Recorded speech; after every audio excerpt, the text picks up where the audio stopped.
이재호 선수는 굉장히 미소를 지으면서 이 상황을 즐기고 계시거든요. 조금 고민이 되긴 하네요. 생각했던 사람을 뽑을지 조금 조를 어렵게 짜서 저를 더 하드하게 좀 키워볼까. 이런 거 좋아하죠. 이조! 딱 뜻에 맞는 것 같아가지고 이야! 뽑아준다면 이제 칼춤 한번 제대로 추겠습니다. 네. 홍구 형은 재호 형이랑 붙으면 일단 자기 기분만 생각하면 될 것 같은데 건방지게 재호 형 기분까지 걱정해줘. 개인적으로 저 이몽구 좀 혼 좀 내줬으면 좋겠고 제가 이상하게 도와줬는데 그렇게 잘하진 않거든요. 네. 근데 너무 잘한 척을 많이 해가지고 이게 좀 혼쭐 좀 내줬으면 좋겠어요. 아, 잘하는 척을 한다. 재호가 좀 저를 노리는 것 같은데 뽑아도 됩니다. 재호 씨. 최근에 1대0으로 이기고 있습니다. 이야, 1대0이네요. 뽑아줬으면 좋겠어요.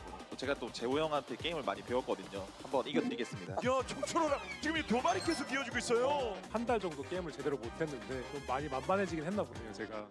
오늘 사냥하기 좋은 날. 이영욱, 디조 내가 몇손 들고 좀 가고 있어요. 테란을 뽑자는 생각이 깔려 있었는데 영웅이가 또 강하게 들어오네요. 네. 그게 좀 더 끌렸던 것 같습니다. 아, 매력적으로 다가왔다. 들켰다는 얘기죠?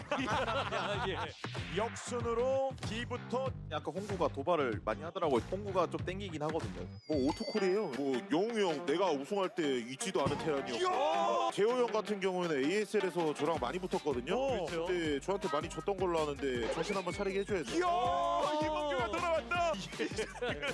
어중간한 테라를 들어봤어도 잊지도 않은 테라를 처음 들어봤습니다. 바로 와, 이몽규. 와, 이몽규의 도발을 정면으로 받았습니다. 저거는 다 상관없었는데 홍구가 재밌을 것 같아가지고. 원래 좀 네임드 있는 사람들끼리 구상을 하고 싶었었는데 살짝 아쉽네요. 저그를 뽑으면 어차피 그 사람은 보낼 거니까 제가 원하는 사람 뽑아주면은 원하는 조로 보내줄 수 있어요. 박상현 와! 세 명의 저가 A조로 가게 됐어요. 민철이 형이 다른 데로 보내지 않을까. 재미없게 뽑히는 것보다 어디 가는 게 더 재밌으니까 왔다 갔다 하고 싶어가지고. 자, 프로토스와 테란 지금 둘이 남아 있는 상황. 현재 자동으로 그룹 D조로 가주시면 되겠습니다.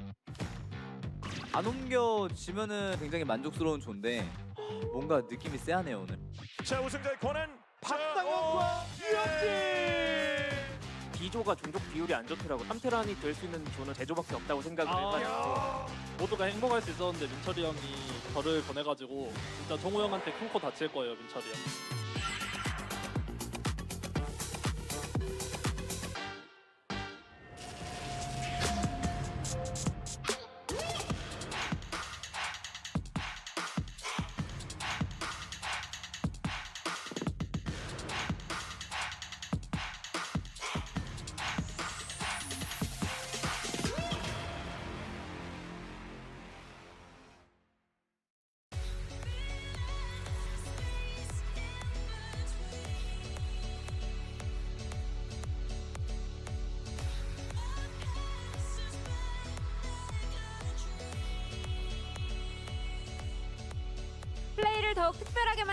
Hello and welcome to Group D, the final round of 16 group of ASL Season 20, done in partnership with Google Play and Gravity.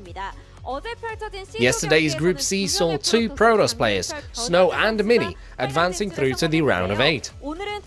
The final quarterfinals tickets will be decided today between 2 Terran and 2 Zergs. What stories can we expect to unfold today? Let's have a word with our 4 players ahead of Group D. Hello. Hello. First up, it's Group D's seeded player Light. During the group selection ceremony, it became apparent just how many players were hoping to be picked by you, citing that you did not play for a whole month straight. Have you prepared well? I prepared as diligently as time permitted. I hope to go back home with a good result today. If we take a look at your overall performance in the ASL, many people take it as a given that you should advance in first place. And while you did advance in recent times, you've had a difficult time doing so. How are you predicting the games to go today in Group D? Whenever I had a tough time advancing, I remember it yielded good results. I'd very much like to advance with ease today. It's exhausting to have such a hard time advancing. I want to move on through with ease. Light is determined to move on through with ease. The next player we'll talk to is Speed. After seasons 18 and 19, this is your 3rd time preparing to play in the round of 16. How did preparation go this season? 이번에 준비하면서 나쁘지 않았어. It wasn't bad. 좋은 결과. I think I'll get some good results. 네, 그런데 이영훈 선수가 아직까지 The issue, however, is that you have not yet scored a win against Zerg in the tournament proper. Given you've now gotten used to playing in the ASL, people are expecting you to finally show up in TVZ as well. What are your thoughts on this? 제가 평가가 좀 저그전이 많이. I'm known for having poor versus Zerg. 잘안 돼요, 솔직히. This 말하면. matchup is not going well, to be honest. 연습을 좀 많이 해왔고. I practiced a lot, 보여드릴 수 있도록 하겠습니다. and we'll try to show that today. Got Got it. Can't wait. Up next, we have Larva, who, upon his return, makes it straight into the round of 16. A player who was perhaps the most confident out of all those present during the group selection ceremony. Are you as confident now ahead of the games? Yeah, I was confident, wasn't I? But then I went home, I watched Speed play. Man, he was good. I thought, oh man, I'm in trouble. But then it struck me that perhaps out of all the players here, I practiced the most. At least I have that going for me when it comes to confidence. Speed is nobody to be scoffed at, so Larva says he had to practice a lot. But with the nigh-perfect performance he had in the round of 24, many people will likewise have high expectations for him in the round of 16. Larva, can this confidence bear results? I am expecting to advance. Up until this point, whenever I practiced, I would confer with Soma, who is sitting next to me. I sort of straightened out my playstyle. But this time around, having to prepare all alone, it was so difficult. I genuinely hope that next time we don't end up in the same group. Got it. Let's turn to Soma in that case. Soma was originally in Group A before being swapped to Group D, at which point he said Solki will live to regret this.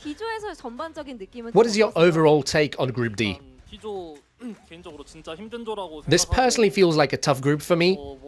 What should I say? I think all the players are really good. They are very diligent in practice. It should be a difficult group.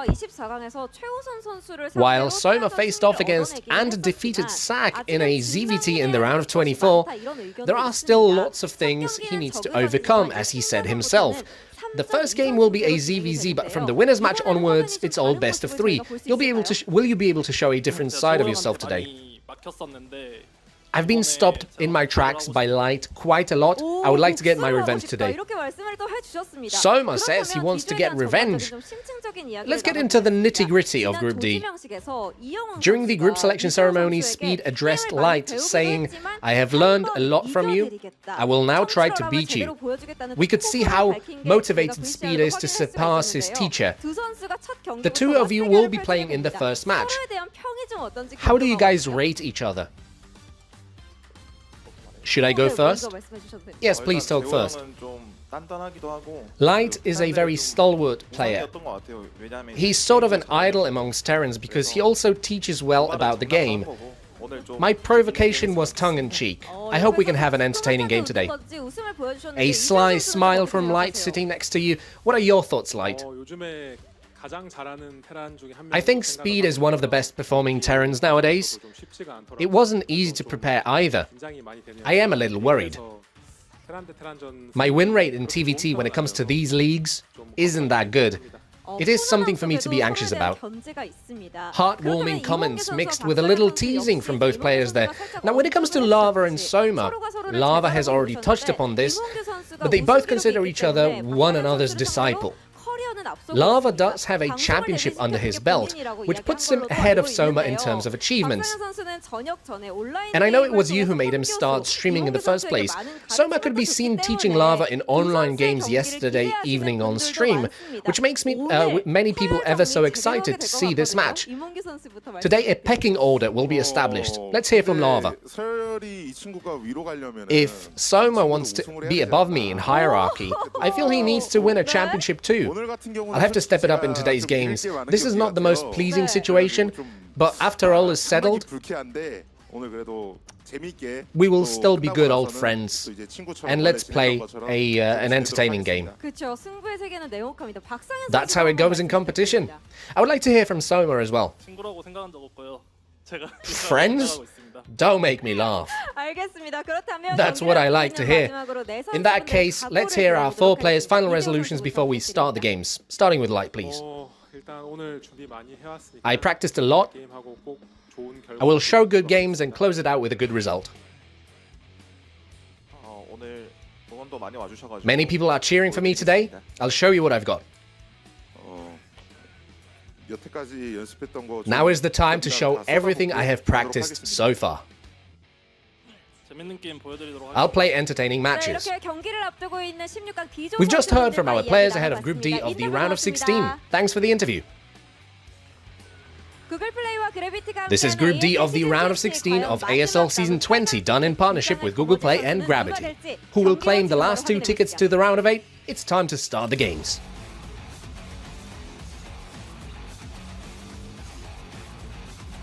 What's up, everybody? Welcome to the final day here in the round of 16 ASL Season 20 Group D.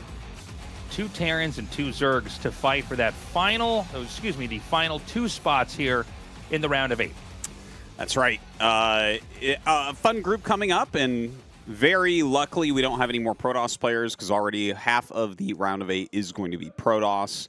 I'm really hoping a Terran and a Zerg make it out, because wouldn't that be really weird after Sulky wins 4 seasons in a row? Like, if Effort is the only Zerg in the round of 8, that would be so bizarre. So I'm really kind of crossing my fingers. I think it's going to be Light and Soma. I put Soma as one of the more likely players to win, and Light just always gets deep, so that's kind of what I'm feeling. But Larva would be a lot of fun moving forward as well. It does feel like the game has a way of correcting itself when one race gets too strong. Yeah, that it's a total possibility, right? That it's just Effort who is going to be representing Zerg, and we don't know how far he'll get from there in the round of 8. But I mean, we've got 2 good Zergs here with Soma and Larva. Obviously, Light and Speed are both very viable. I think most people would agree this is a group where actually 2 sets of players seem to be the most likely to get out based off previous match history. But Larva could surprise us here.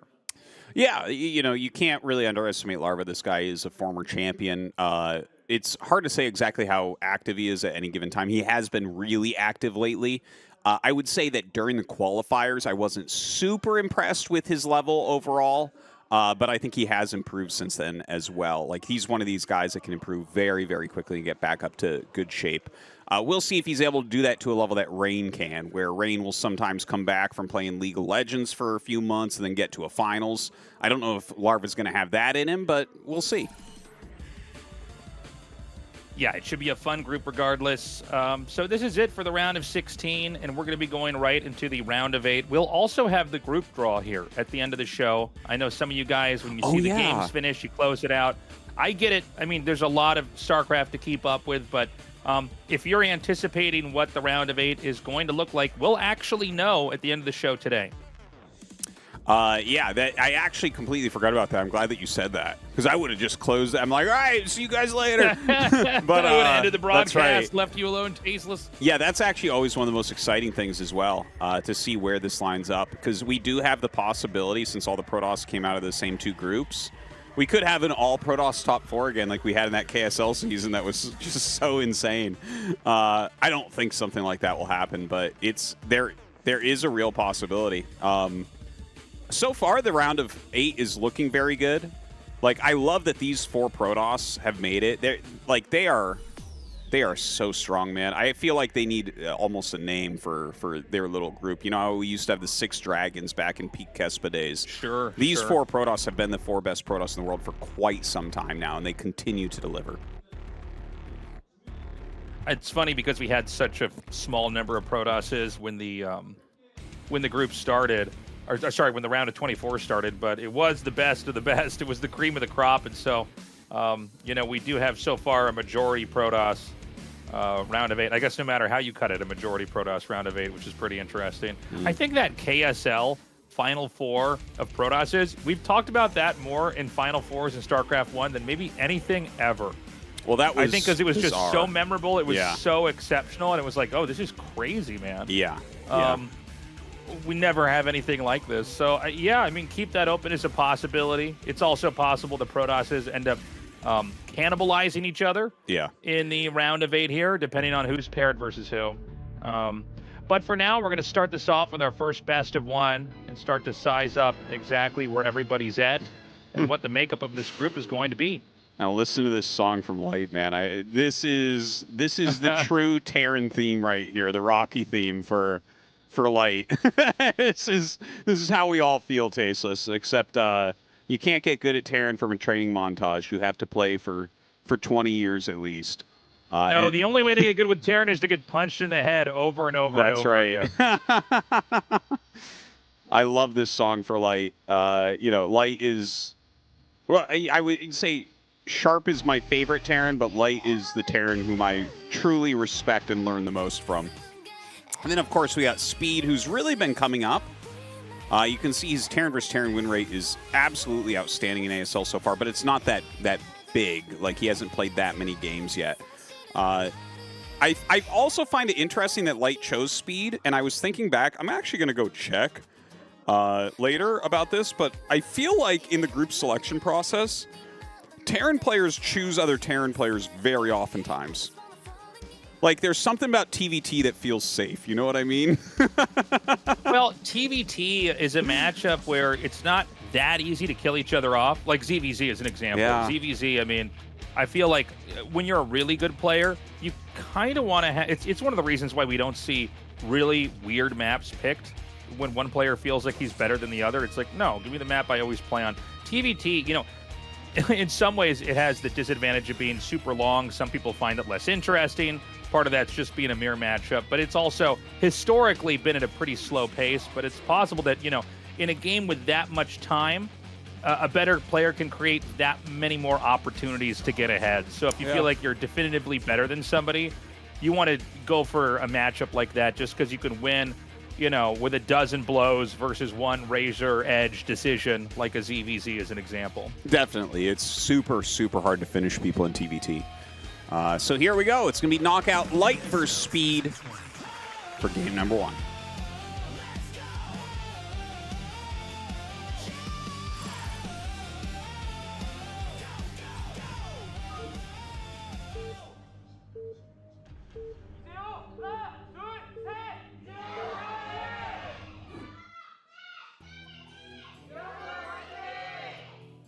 Okay, cross spawns, Light in the top right and Speed in the bottom left. Whew. Go ahead. I'm expecting Light to be able to take this, but Speed has been one of the most exciting players in the ASL lately.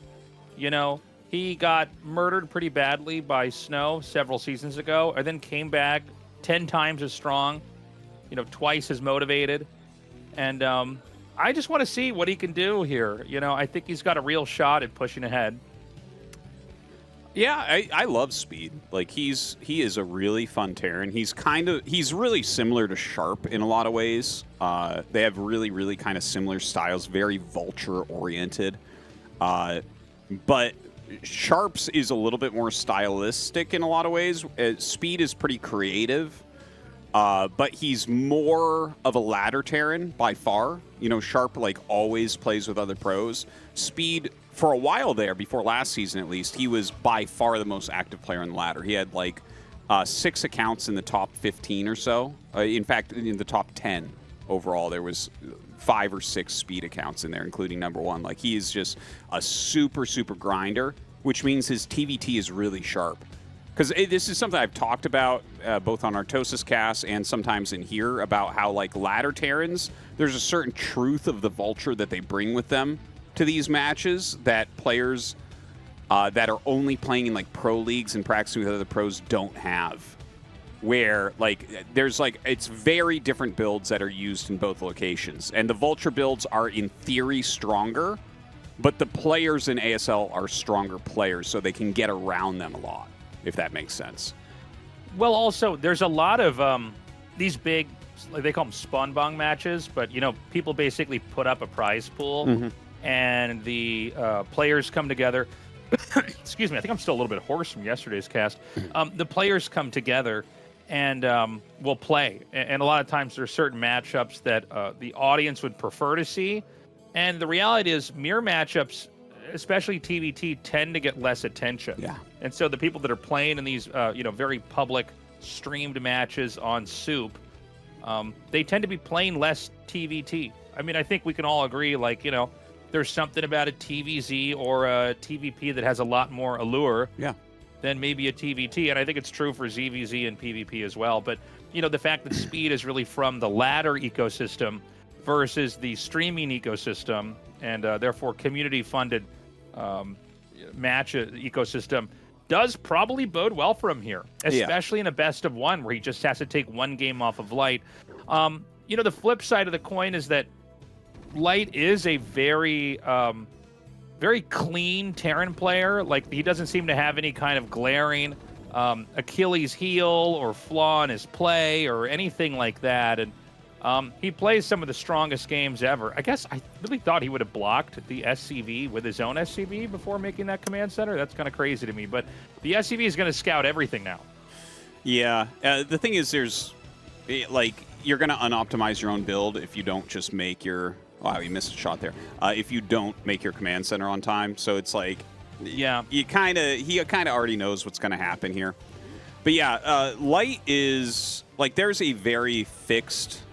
TVT ranking in the Korean pro scene. Flash is the best by far. Light is the second best by far, and Sharp is the third best by far at TVT. It's hilarious how strong those rankings always hold. Now Speed is really, really good. He's super good at the various vulture plays, at rotating vultures around and everything. But Light is just fundamentally the best Terran player.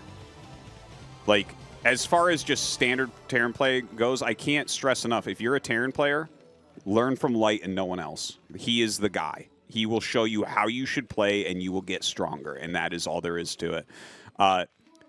But Speed has these kind of sharp, oh, I'm going to have a lot of speed vultures and take control here, and I'm going to do this and that. And he's super, super good at the matchup.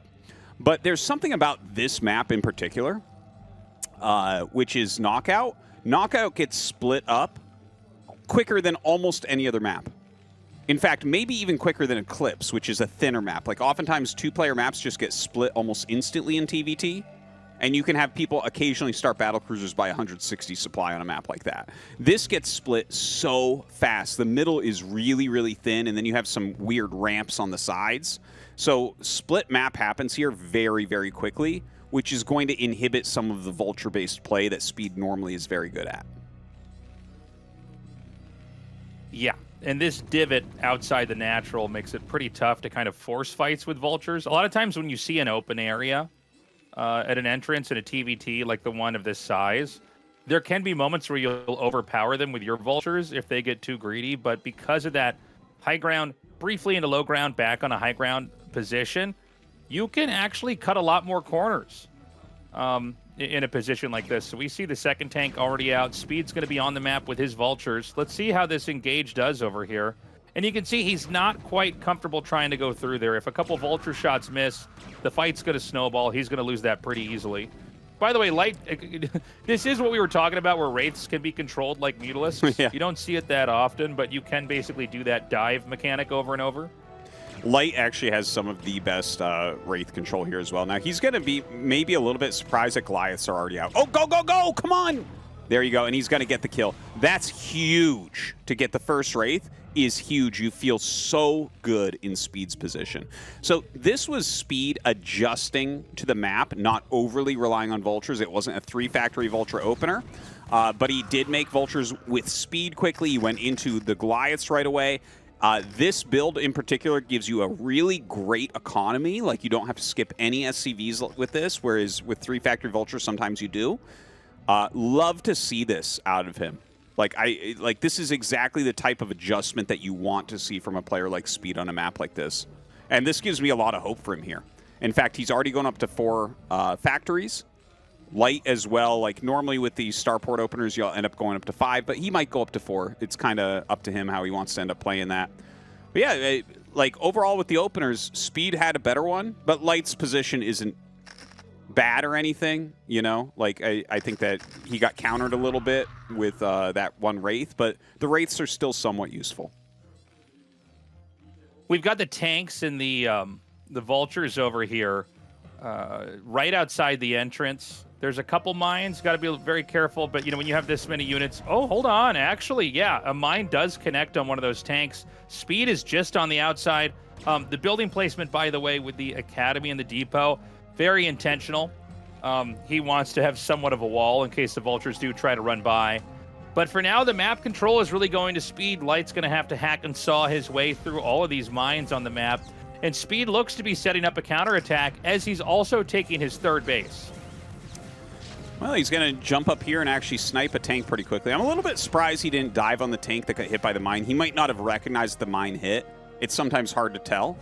But yeah, a Wraith coming in for a scout here. Already has a Goliath in position. And he might even have one at the natural. Not sure. Oh, no, he left it at the third base. Okay, so the Wraith will be able to get out of there. Sometimes you actually catch them when they do that move. But looks like Light right now getting ready to take a gas-based base, which is very, very important in Terran vs. Terran. You know, you can take a mineral base as your third, but it gets a little tricky because the guy who takes the gas base, it's normally on maps that have a mineral-only base, it's always positioned at your third base location.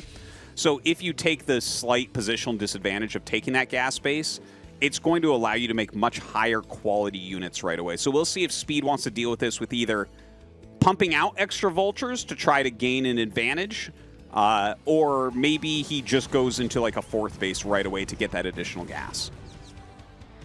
A lot of these mines are being cleared out here, and so it's going to be a lot more ambiguous, especially in cross spawns where each side's army is going to be at. You have to be very careful when you move out in moments like this, because it can result in you stepping into, let's say, a big siege tank line.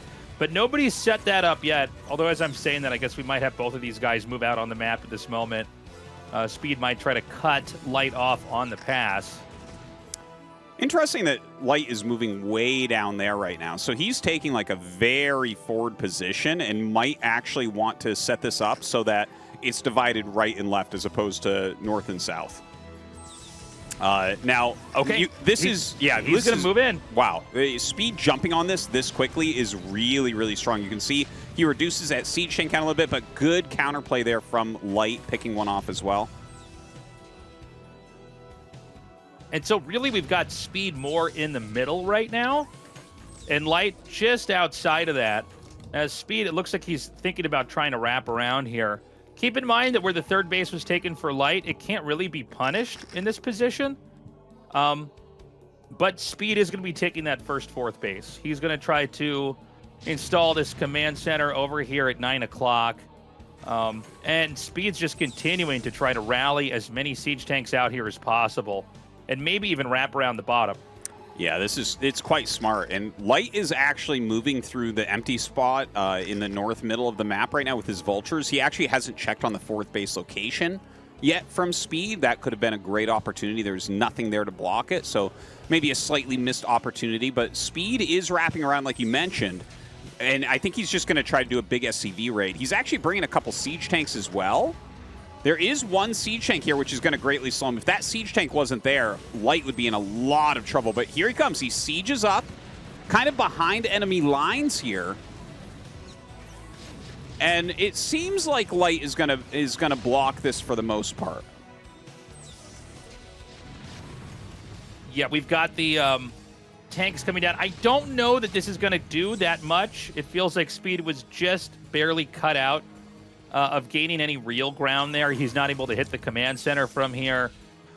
It's sort of a low ground up on a high ground situation where he can't quite see up there. We've got the first dropship being loaded up here by Light, and Speed's going to come through here, drawing some of this tank fire away with the vultures while the two tanks attempt to take him out on the side, but are picked off.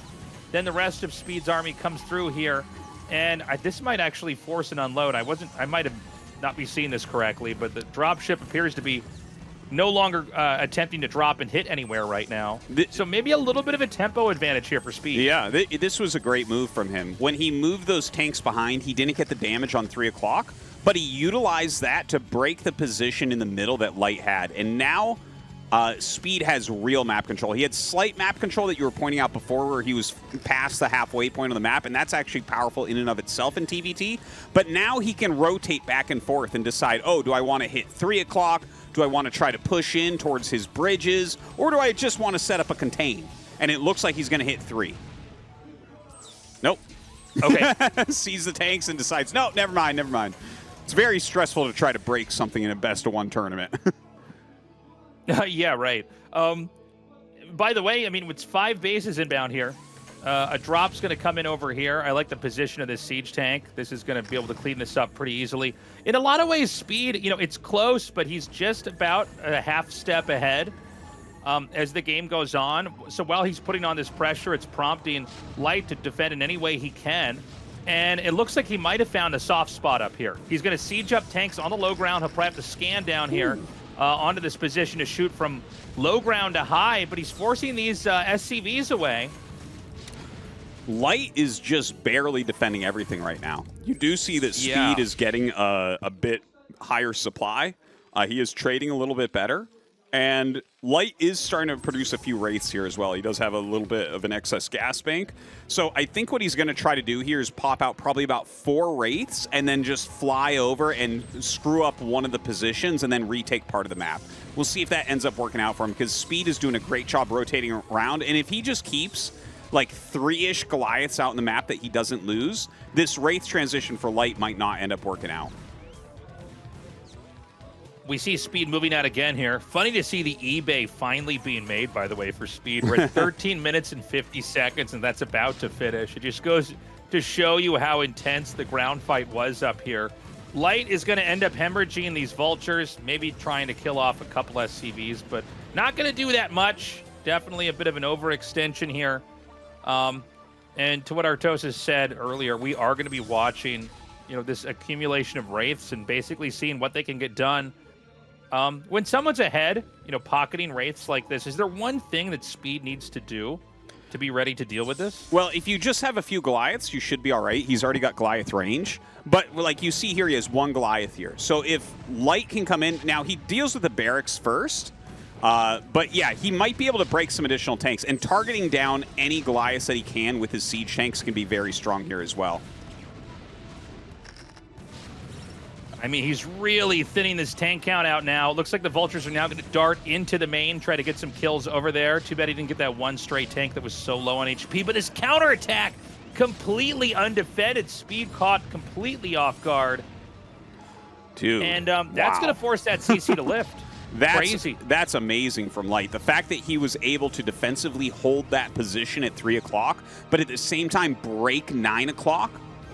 Like, he just way outplayed Speed in those moments. That is, like, super, super impressive because Speed was definitely ahead right before this set of 2 attacks.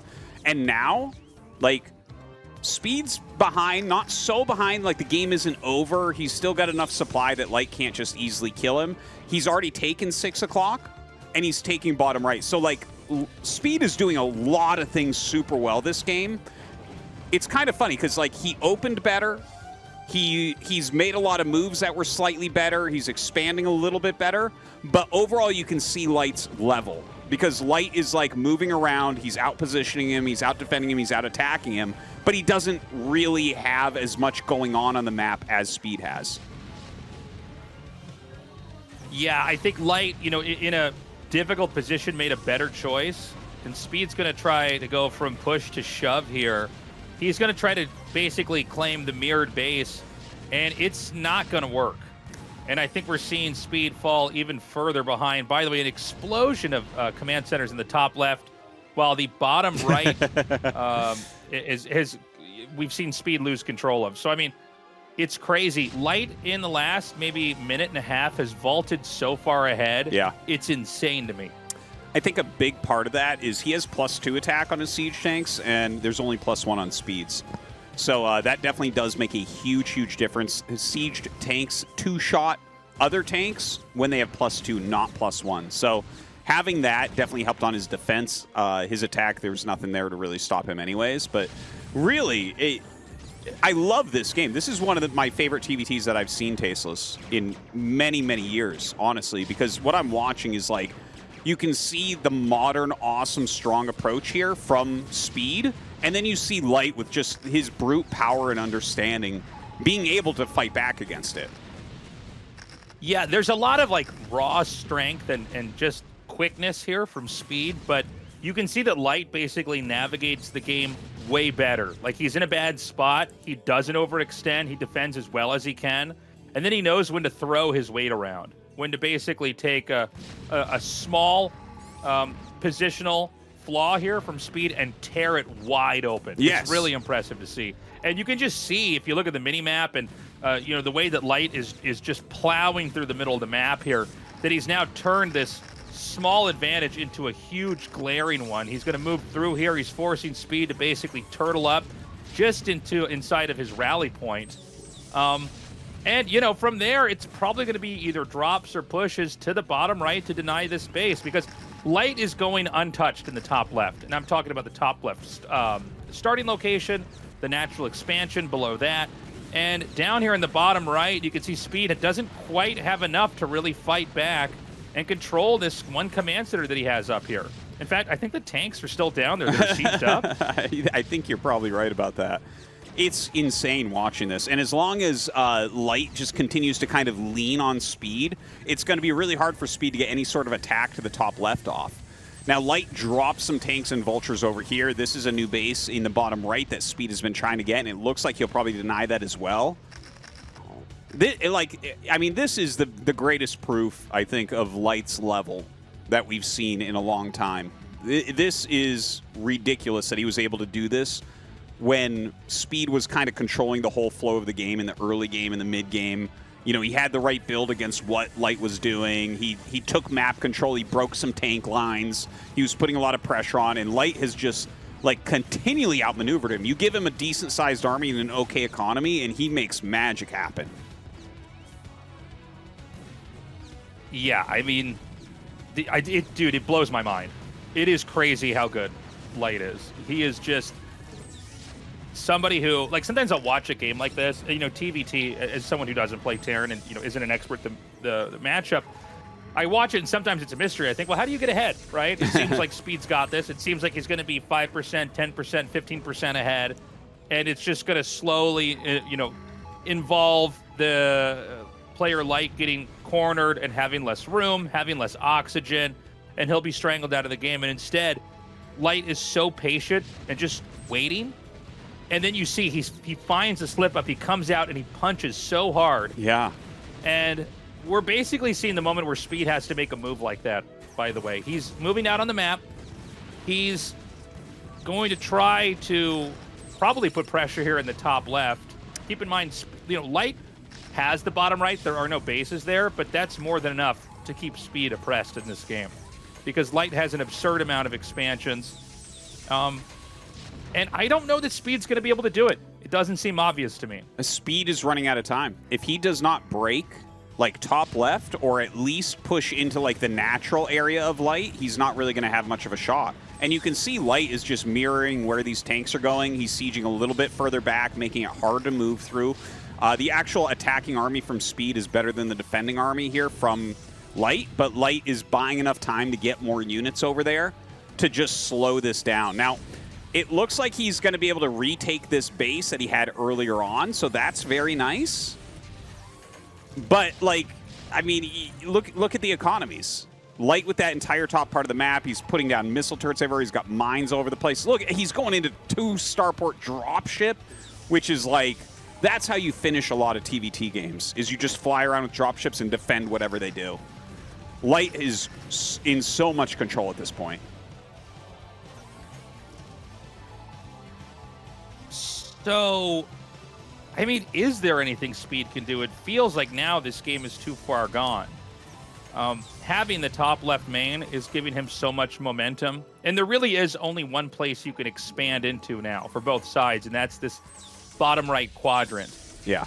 The problem is that, you know, whether you're pushing or dropping, you can see the pockets are deeper from Light.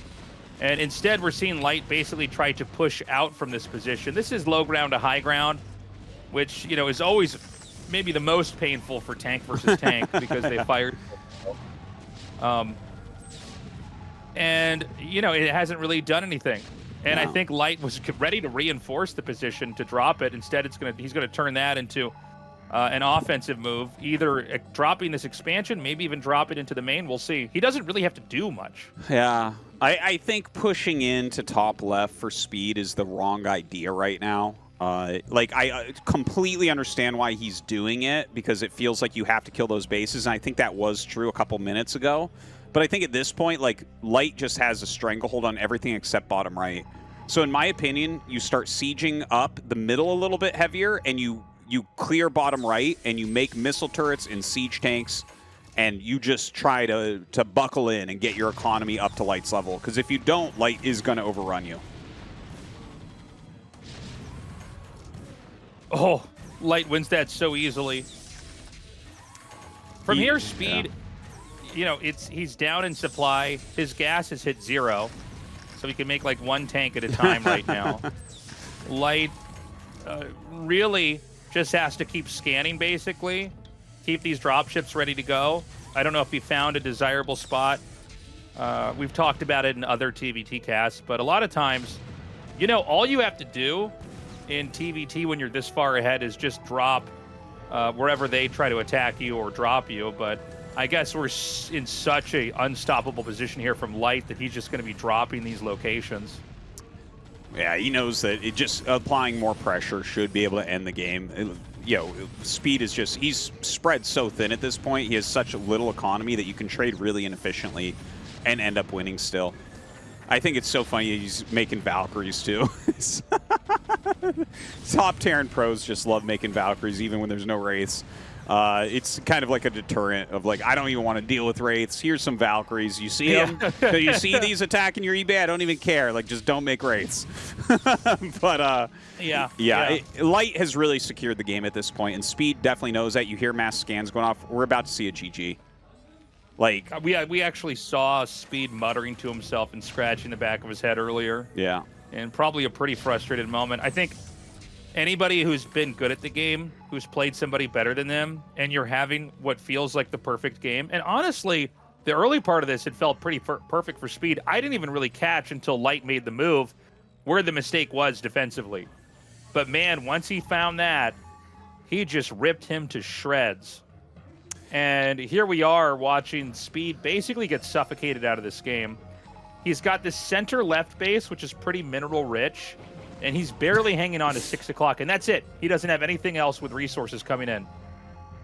Dude, that's so funny. Light literally has hold position cloaked Wraiths over his top left base.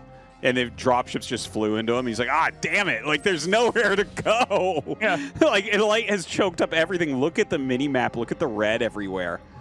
This is truly Speed's last attack.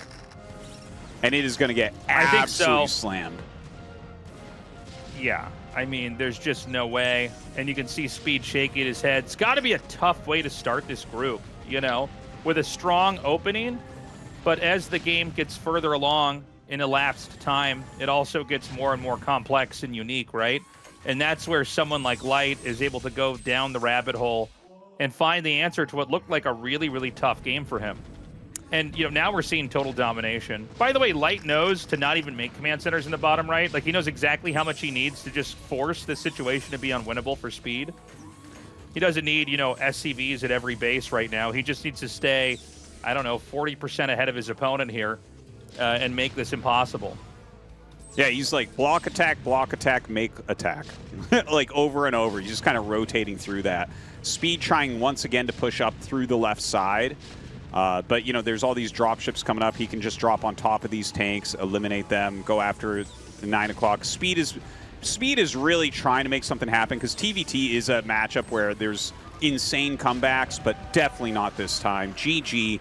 And I got to tell you what, Tasteless, they're both playing very well. Like, Speed played that very well. He would beat almost every Terran in the entire world with that level of play.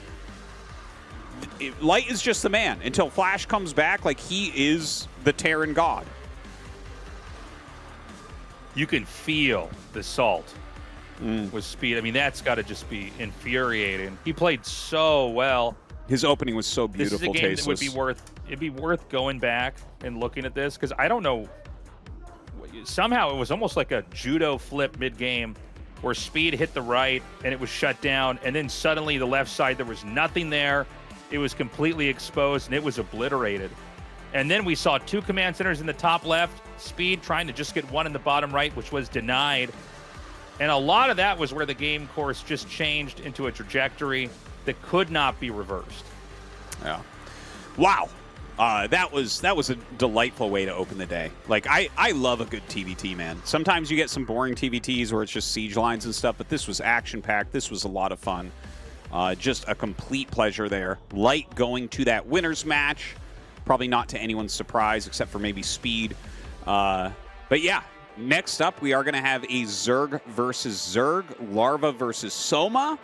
Best of one, man. Anything can happen, but I generally like Soma and ZVZ. Yeah, I tend to agree. I think Soma might be a little bit stronger here, but we will have the answer to that question in a little bit here. Guys, more mirror matchups to come. We'll be right back.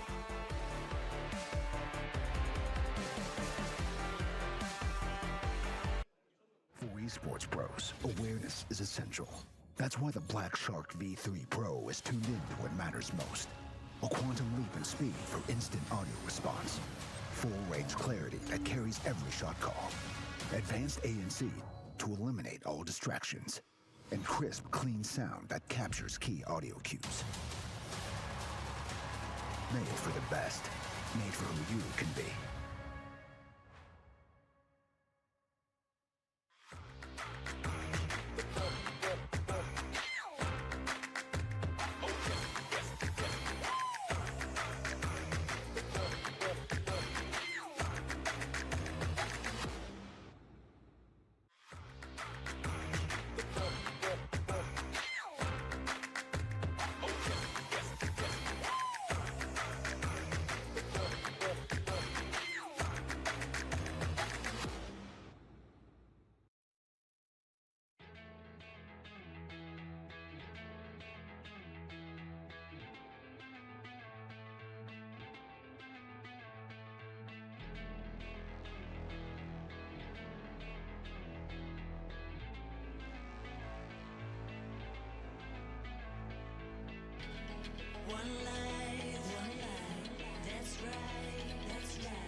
We're back, everybody. ZVZ time. This should be a fun one. Yeah. I think very kind of different styles overall. Like, I always think of Larva as a really cognitive player. He's kind of like, I guess he's a little bit similar to Sulky overall when I think about his long career of the way that he's played. You know, he's more of like a hive guy. He's more strategic in a lot of ways, I think. Whereas Soma is like, and he's got the Pro Gamer hairdryer, man. You need a razor sticker slap on that thing. Never change. Yeah. But yeah, so Soma is, I have a hard time explaining Soma exactly because, like, I value this guy as a top Zerg always. Like, I think he might win this season. He's in unbelievable shape. He just came out of the military, but he was keeping good shape playing the ladder all the time in the military. He is like, he's really modern because he's got the really good late game. Like, he's got good defilers and stuff like that, but he's also got, like, the very decisive, aggressive plays that you might see out of, like, a Jadong or an Effort. and it's not to say that Jaedong and Effort aren't good at things like the late game. They are as well, but like it feels like he's a really good balance in between like an aggressive Zerg and a macro Zerg. So I generally tend to go with more aggressive Zergs in ZVZ. They attackers have the advantage in ZVZ. ASL Season20. All right, guys, we're going to hop into this game. This is another best of one. The winner goes up to face off against Light, the loser against Speed. Let's go.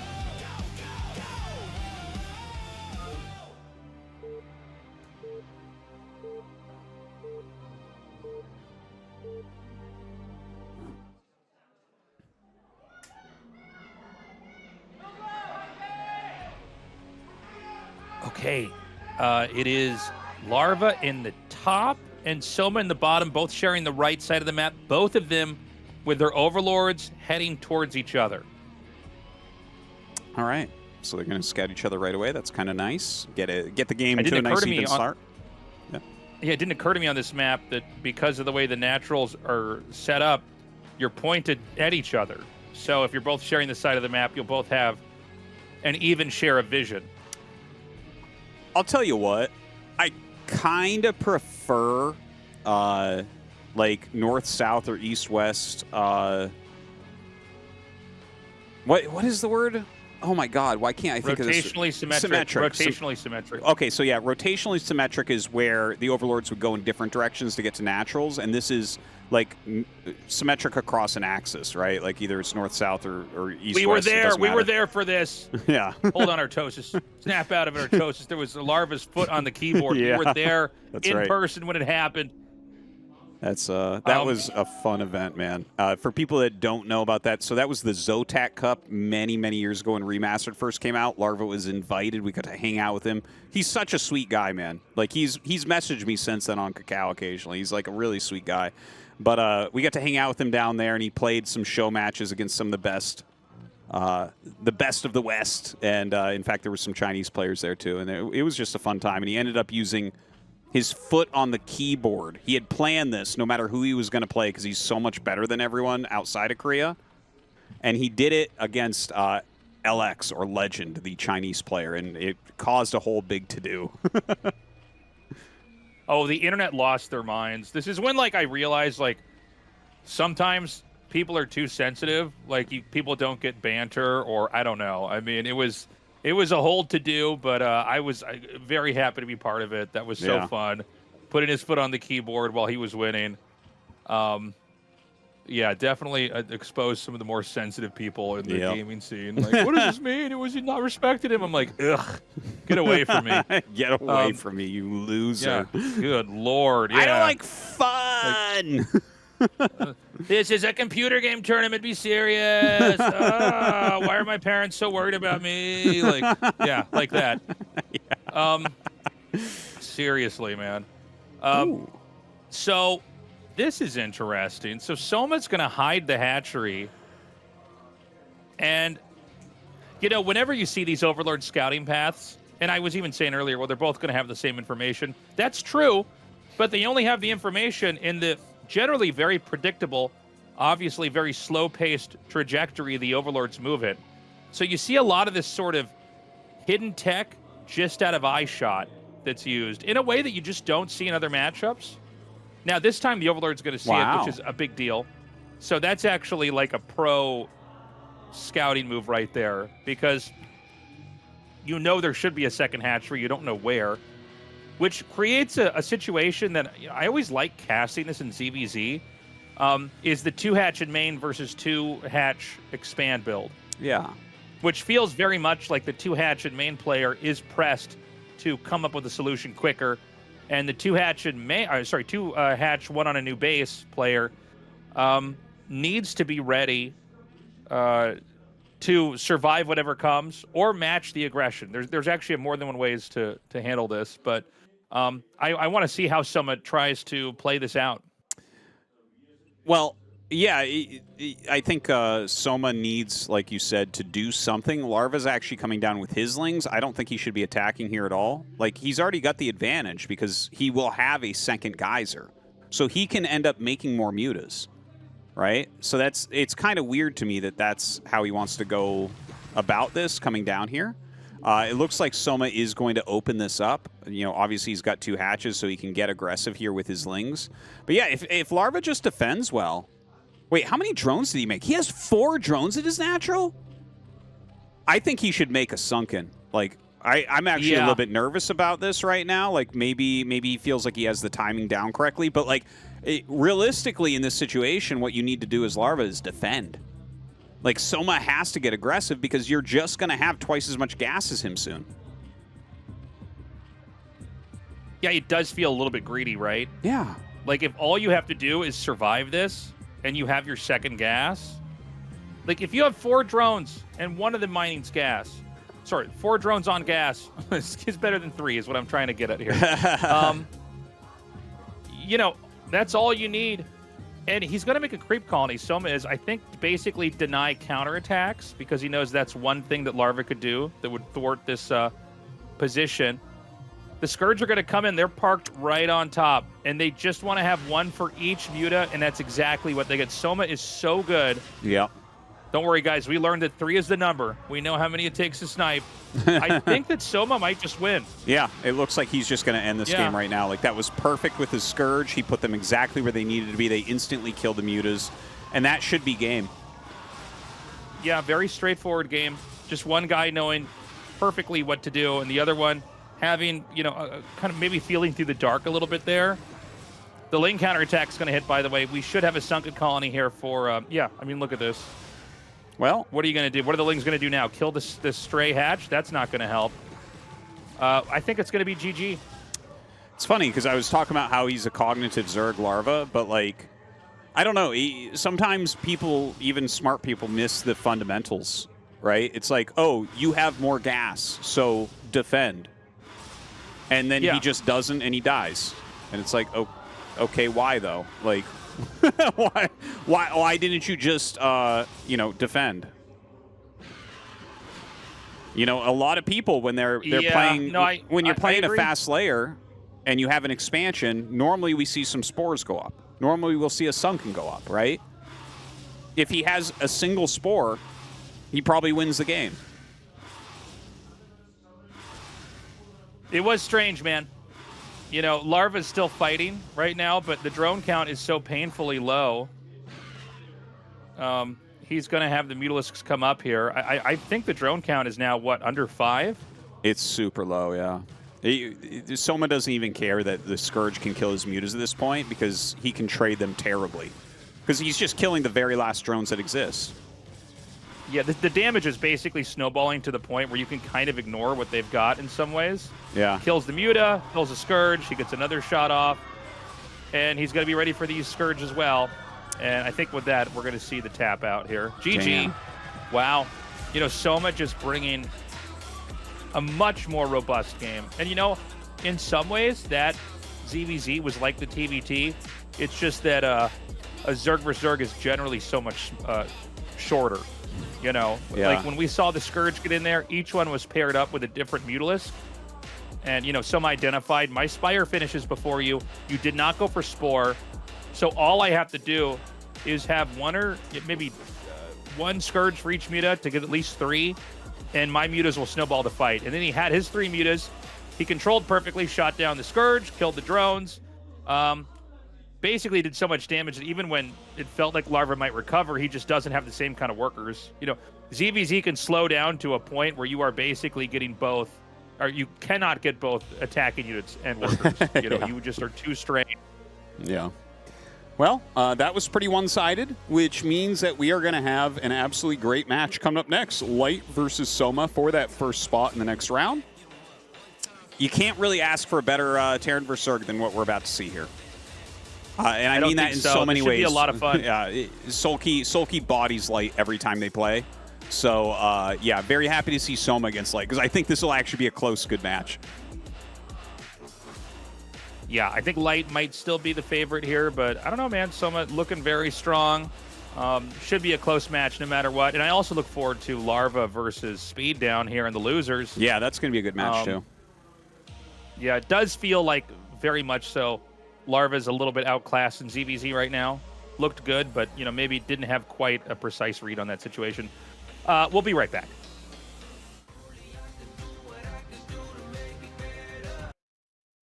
esports pros, awareness is essential. That's why the Black Shark V3 Pro is tuned into what matters most.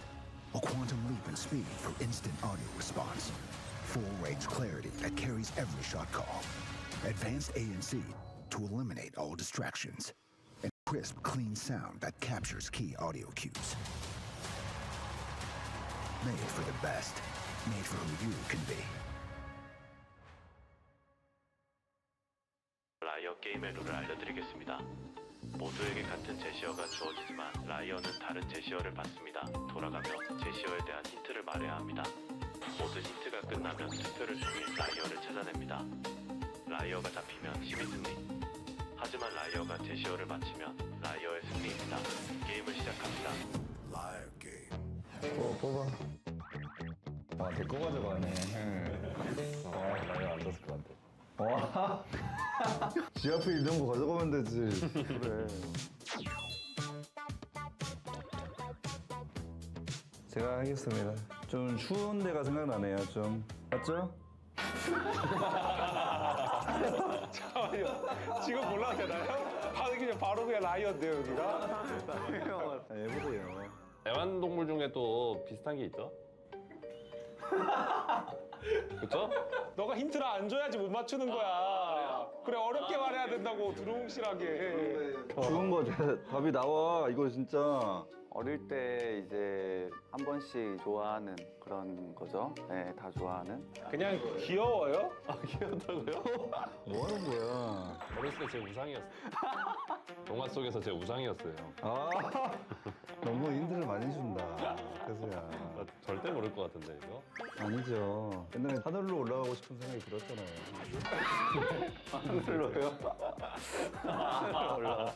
궁했습니다. 비슷했어요, 비슷했어요. 느낌 있는데요? 라이어 지목하면 되나요?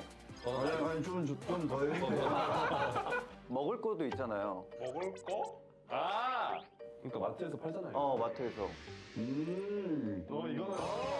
잠깐, 너무 좋다. 너무 좋다. 아니 좀 재호 씨 한번 말해주면 안 돼요? 힌트. 좋은 힌트 하나 드릴게요. 이거는 여성분들이 특히 좋아해요. 엄청난 힌트예요. 네. 라이어로 의심되는 사람을 지목해주세요. 아니야. 문제잖아. 최후 변론을 시작합니다. 하늘로 올라가고 싶다 했잖아요. 옛날 동화 속에 있던 얘기죠.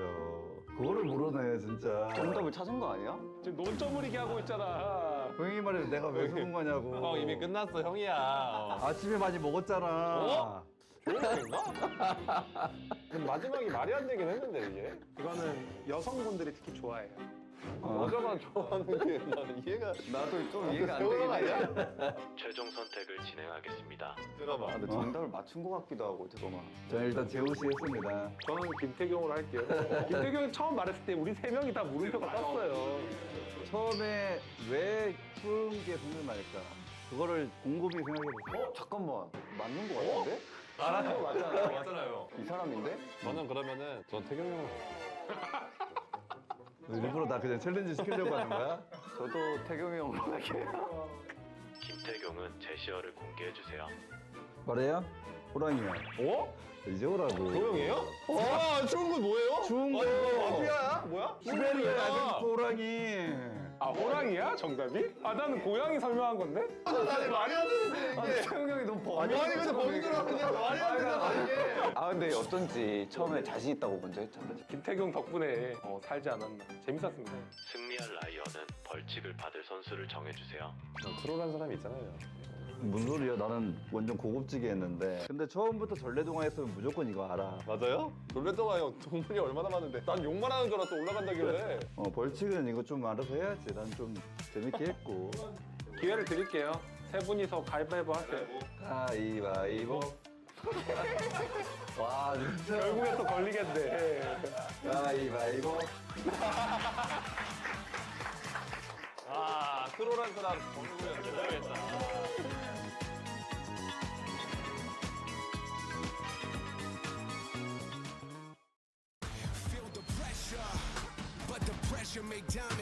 What's up, everybody? One of these two players is about to get one of the two last spots here in the round of 8.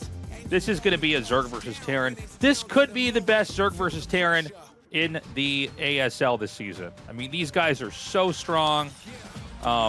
Both have very, very interesting approaches. And I think it's tough to call who's better. I was saying before the break, maybe Light is a little bit stronger, but there's been seasons, and it might have been a couple years ago too, but where Soma looked really good.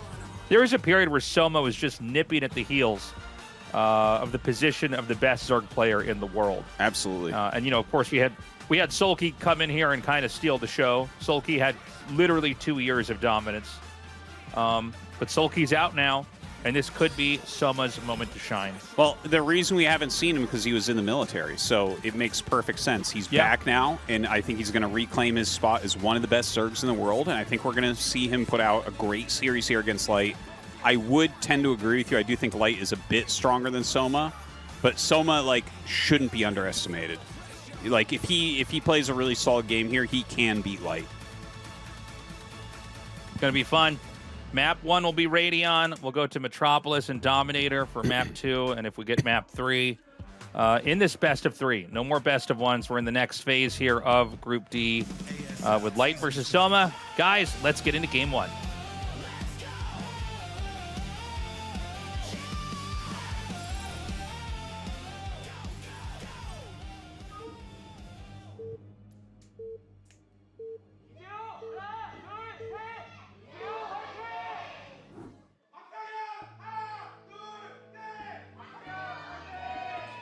Big cheers in the audience. Light in the top left, Soma in the bottom right, and cross spawns. We didn't mention the plug at the start of the show, but we are going to mention it here now, guys. Consider signing up for our Patreon, patreon.com/ASL English. Whatever you're willing to give, we really appreciate it. This is the best way to support us and what we're doing specifically and preserving the past, present, and future here of StarCraft 1. And so we would love to earn your support, whatever you're willing to give a month. And, if you can't give anything a month, consider just following the account. You'll get notifications for when the games drop. Consider joining us. Yeah, thank you so much, guys. And Soma here is really the proof that there's a bright future in StarCraft. People ask, there's not enough rotation of, newer players. And to that, I just say, it takes a really long time to get this good. Soma is not an ex-pro. He is the first of the new generation that joined the top pros. And, I've had a lot of people come to my stream and stuff and ask, isn't it kind of unfair, though? Because, it takes a long time to... Or, a lot of these new guys that are really good don't get to join into the pro leagues and play regularly with people like Light or Snow or whoever. But the thing is, it comes down to the skill. And Soma, he rose up so strongly, he gets to play with everybody. Because, you don't ignore someone that is this good. And in fact, before he went to the military, when he said he was going, I remember a lot of people were saying, Zerg's dead now. Because Soma is literally the strategic leader of the race. Kind of like what Light does for Terran, Soma was doing for Zerg previous to going to the military, where, he makes the best guides, he's the best teacher. A lot of the metagame shifts around what he's doing specifically. And he's a new player. And we have other players that are rising up like that right now. I think Paralyzed for Protoss, Motive for Protoss. Over on the Terran side, we have a ton of up-and-coming Terran players. Scan, definitely one of those. Barracks, really on the forefront of those, although he was an ex-pro before. But yeah, it's exciting, man, because Soma is one of the new guard. And, I think he is someone that there is not a doubt in my mind, just like with Snow, that he will win a championship. There's doubts for Best, okay? There's doubts for Rush. There's no doubt for Soma. There's no doubt for Snow. Those two will win championships in ASL. Well, I also want to point out that, I think we talk about Flash, Jaedong, and Bisu, and probably Stork as well. He's from that era. As these were the guys from this specific era. And then, we talk about, I'm really glad you were bringing this up, Tastosis. Soma is new generation StarCraft 1 pro. But, there was a lot of players that were world-class from that Jaedong, Flash, Bisu era that I would have imagined would have been right here, right now, and they are obsolete. Yeah. The landscape is changing. There's players from, 5 years ago, which really wasn't that long in the grand scheme of StarCraft. New players that have popped up and other players that have fallen off. It's the sign of a very, very competitive scene. Yeah. And I would say in a lot of ways, the StarCraft 1, as far as variety of pros in the scene, is healthier than I think both StarCraft 2 and Warcraft 3 in that regard. And I say that not to disparage those games at all, because I feel like, especially if I say something like that, people are going to get upset. But like, there's a really nice rotation of fresh blood, of old players, and then people kind of coming in and coming out, depending on where they are, in their own ability, as well as where they are in their lives. Everybody's, older and much busier now. But so it's an exciting thing. It's an exciting thing in StarCraft. And I think for people, by the way, if you're new to StarCraft 1, you're watching this, welcome. It's never too late to join. But like, don't think we've just only been casting the same people forever, or that there's any stagnation here, or that we won't see. I mean, dude, I didn't know Sulky was going to win 2 years in a row. That's insane to me. Yeah. I thought we would never have anybody do that ever again. And almost immediately into the absence of Flash, which is crazy. Yeah. So, I think a lot of times people in these gaming metas, in the state of their favorite esport, in all that, people are very locked in on what they think the future is going to be like, and that it's going to look like what it is now, but you never know. And that's why these tournaments are so exciting, is you can come back to the same game and see the same, not the same story, I guess a new story evolve in the same game within the same parameters, and see, what we learn about the game change, and who's able to stay on top of it.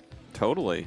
And I think that will continue to change. It's slow. It's slow to change because these players are so good. Everyone's been playing for so long, man. Like, Light he's like Bisu. He never went to StarCraft 2.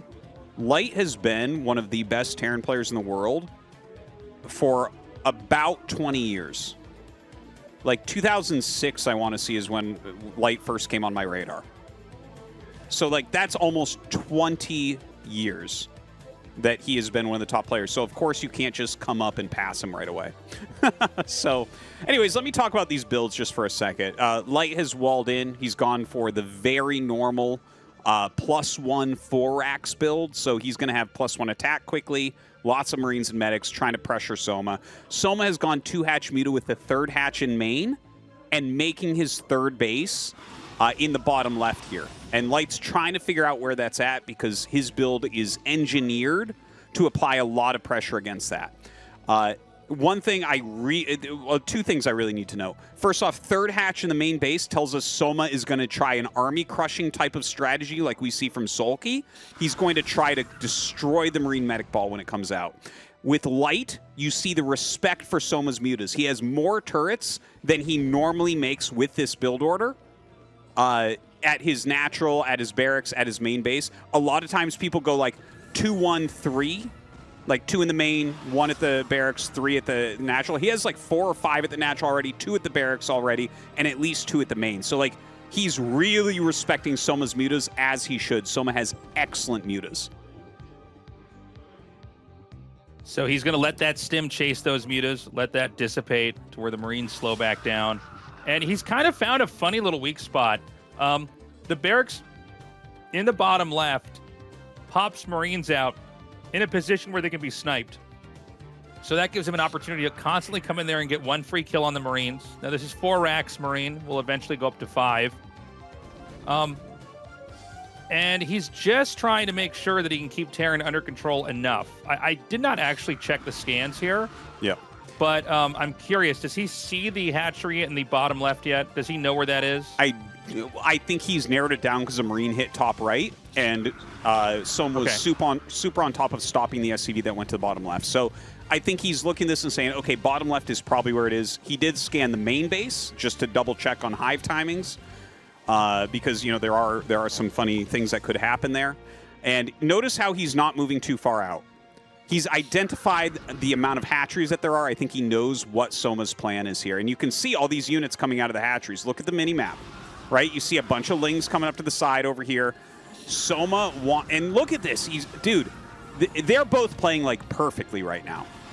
Like Soma's It's going insane. in. Yeah, he's getting his damage. He's actually going for a counterattack. So, okay, this is insane because he actually has enough to kill this base, but Light has enough to kill everything he has in bottom right. This is a true base trade that we're looking at.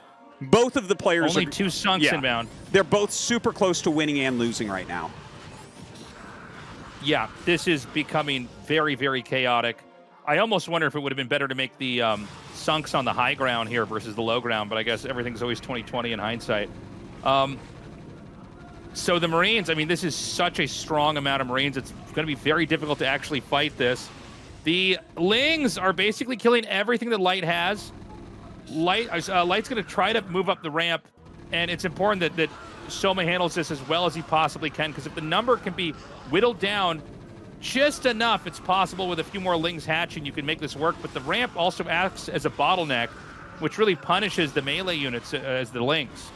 Yeah, Light's in a better position here. He has a lot of missile turrets at his natural, and don't forget he has 1 barracks at his natural from the wall initially. Yep. So he still has some unit production. When stuff like this happens, a lot of times Zerg will still win in this position because Terran can't get a Marine out, and then Zerglings kill the turrets.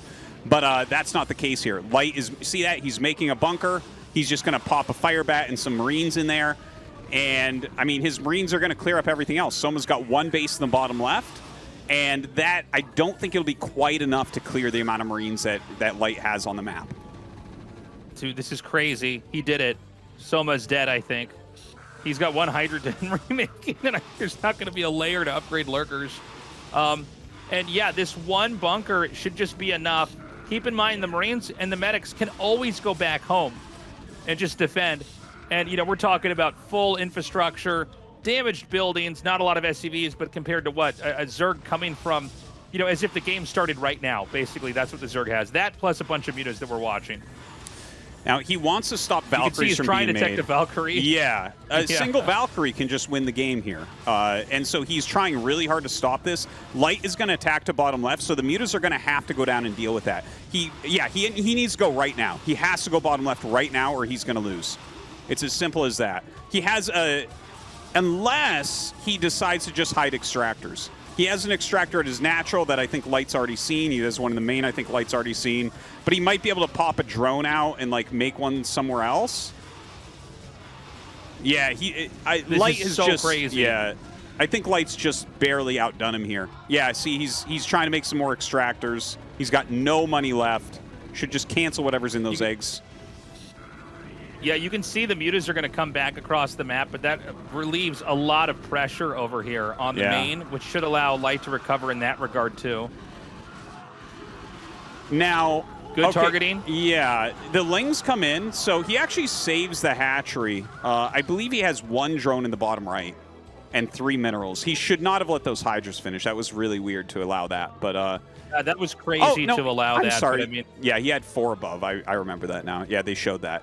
But now comes the mutas are going to come back. He can eliminate the main. He has a few Lings, but there's at least a fire bat in the bunker. I bet you there's a Marine in the bunker too. well, also, I think this... oh my god, he's got to repair this. He needs to get this Valkyrie out. Hold on a second. Wow. Is he going to get it? No. Okay, he gets the 1 Valkyrie. He just needs to put that on hold position, basically. I always feel like we got to mention that, you know, there's been more Valkyrie miscontrol than maybe any other unit in the game. It's definitely not the easiest unit to manage. The Lings are going to come up. Keep in mind, SCVs can't quite repair as easily just because of the way the landscape is laid out here with the buildings. Am I wrong about this? Don't you just want this on hold position? Why is he like trying to moving shot this? Because you can't. Oh my god. So basically, like the Valkyrie range is not that great. So you actually need it to slide backwards. He can't protect the starport and have it protected by the missile turrets. He needs to do the micro to slide it back over the missile turrets, and he wasn't able to do that. Oh my god. He's going to send 1 fire bat. Dude, that was the 1 fire bat he had in the bunker. Yeah. And he's just stimming this over and over to try to get it down here as fast as possible. There are, you know, maybe 10 drones. Now, to keep in mind, you know, every time you stim the fire bat, it's going to lose HP. Drones can actually kill that. Decent, oh, maybe not so decent control. Oh, God. Okay, he's going to stim. Oh my God! I think this was a mistake to actually stim this that much. Yeah, 100%. He gets one. He should have just walked He's it down. waiting for the wear off. I mean, even getting a couple kills and some lost mining time is helpful. And he's going to run this way. He's going to make the mutas actually chase him as much as possible. And now Light with 2 barracks. I do think Light ends up winning this. 1 base Zerg is like the weakest thing in the whole game. Well, okay, so I think you're probably right, but you know he's got enough mutas that he can really get a lot done here. If the Terran reclaims the main, the game probably is over. We don't have a situation where the Terran is low on minerals in any way, you know, for how long we expect to be here, where that could really be a factor. And we're going to go up to a 3rd, a 4th, maybe even a 5th Valkyrie. And, you know, the issue is eventually you can have Valkyries that the Mutalisks melt. And the bigger question for the Zerg would be, can you tech into something in the meanwhile? Remember that, you know, we have Mutalisks on the map, but we don't have Mutalisk tech in the game, so you can't get Scourge, you can't get more Mutalisks. Which means if you kill all of the Mutalisks, you could kill all of the Overlords, you could lock Zerg out of making anything. You know, 1 Firebat could then move across the map, or a Marine, or anything you want, and just kill the Zerg because they wouldn't be able to make anything. It would be an execution the moment that more Overlords popped out of the only hatchery that's available right now. You know, so that appears to be an inevitability. Yeah. Yeah. And I guess, you know, that 1 Firebat going across the map, man, you know, it's that forcing the Mutalisks back. I almost think it would have been better to use the drones to just try to kill that. Yeah. Because at least then you had the Mutalisks making it impossible to build in the main. The natural expansion doesn't have a lot of surface area, so you're basically only able to have like 1 to 2 barracks, maybe the starport and all that. So Light's going to move out. This is probably the bare minimum to take that fight. Oh, boy. Yeah, that's game. Okay, I think GG's here. What a game, though. What a game. That was sick. That was... I really like that. Yeah, it was a really interesting choice on Soma's side, I think, because he saw exactly what Light was doing. He had the right hatchery count, and he decided... He was ultra decisive, which I love to see. I think that's a really important trait in Zergs. And he jumped on it. And he actually... I thought Light was going to roll, but Soma made it very close. You can see how strong his Mutalisks are. Like, the fact that he just was killing everything, and he got, like, the first couple Valkyries, even with the mutas, with mass turrets around and everything. Really, really well done. Very impressive from both sides. I love that game. I really like how you were saying earlier that they were both playing perfectly. Yeah. Like, when we saw this shot of, I think it was 6 Marines, and then the 2 turrets protecting the barracks, right when Light was going to push out. Like, he knew exactly how many to have back at home. I'm like, oh my God, he's so good. But then Soma just committed down, and so Light just went for the dive and powered through. That was a great TVZ. Until Soma decided the counterattack, I think it was like basically a perfect game. And maybe even that was the best choice. It's hard to say. Crazy game. Okay, we're going to go to Metropolis now for game 2 here. Light right now with a 1-0 lead, but man, was it close. Man, oh man, was it close. And like we were saying, a game that it looked like both sides basically played perfectly, and then they both saw an opportunity, went for each other's jugulars, and it became a super down to the last hair game back there. I mean, that was just insane. So let's go into game 2, see if Soma can pull it back or if Light is going to just ease right out of this group.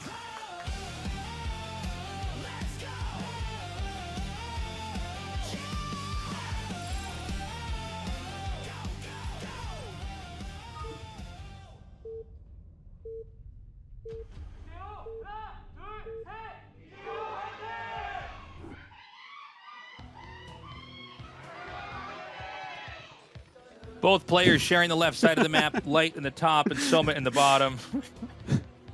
I'm sorry. I was actually just like thinking of how much fun I had watching that game and how close that was. And I've actually seen other Light Soma matches like that looked similar, and just how strong they are against each other. And then the thought popped in my head, Tastosis, that was so funny that I had to laugh. I'm like, Light's wife is so lucky. She's so lucky to be married to such a beast of a Terran player. God, he's good. I hope she appreciates what she has, okay? My so poor funny. wife over here watching me every night get upset, losing half my ladder games, man. And then, Light's wife just watching these tournament games where he's like just killing the best Zergs in the world. It's crazy. That's so funny. I mean, these guys have been crazy good games here so far. I'm really enjoying our matches. I guess we got to see if this game is going to be as perfect to the T as the last one was. Nobody was making any mistakes. And then they both saw an opportunity to maybe attack the other side. Soma did a great job hiding his lings for long enough that Light thought, okay, well, I'm going to try to push out more. You haven't tried to kill my army yet. I've got enough. The counterattack, it was beautiful by Soma. At the same time, I guess it would have been nice maybe for him to make this. I mean, this is, of course, I'm not trying to be too critical here, but maybe make the sunken colonies on the high ground versus the low ground there. Sure. Yeah. But I mean, that's so hard to know to do. You don't hit that many positions that look like that. Because Soma beats most Terrans like that, and Light crushes most Zergs like that. But we're literally watching, my opinion, number 2 Zerg to Sulky, and better in those positions than Sulky. Sulky would have gone for an army crush 100% of the time there. That's not really in Sulky's toolbox as much, that counterattack in that position. That was super brave of Soma, and you have to actually appreciate bravery in this game as well, where it's you might look at a position and be like, yeah, this is maybe, you look at it between just 2 players of similar skill.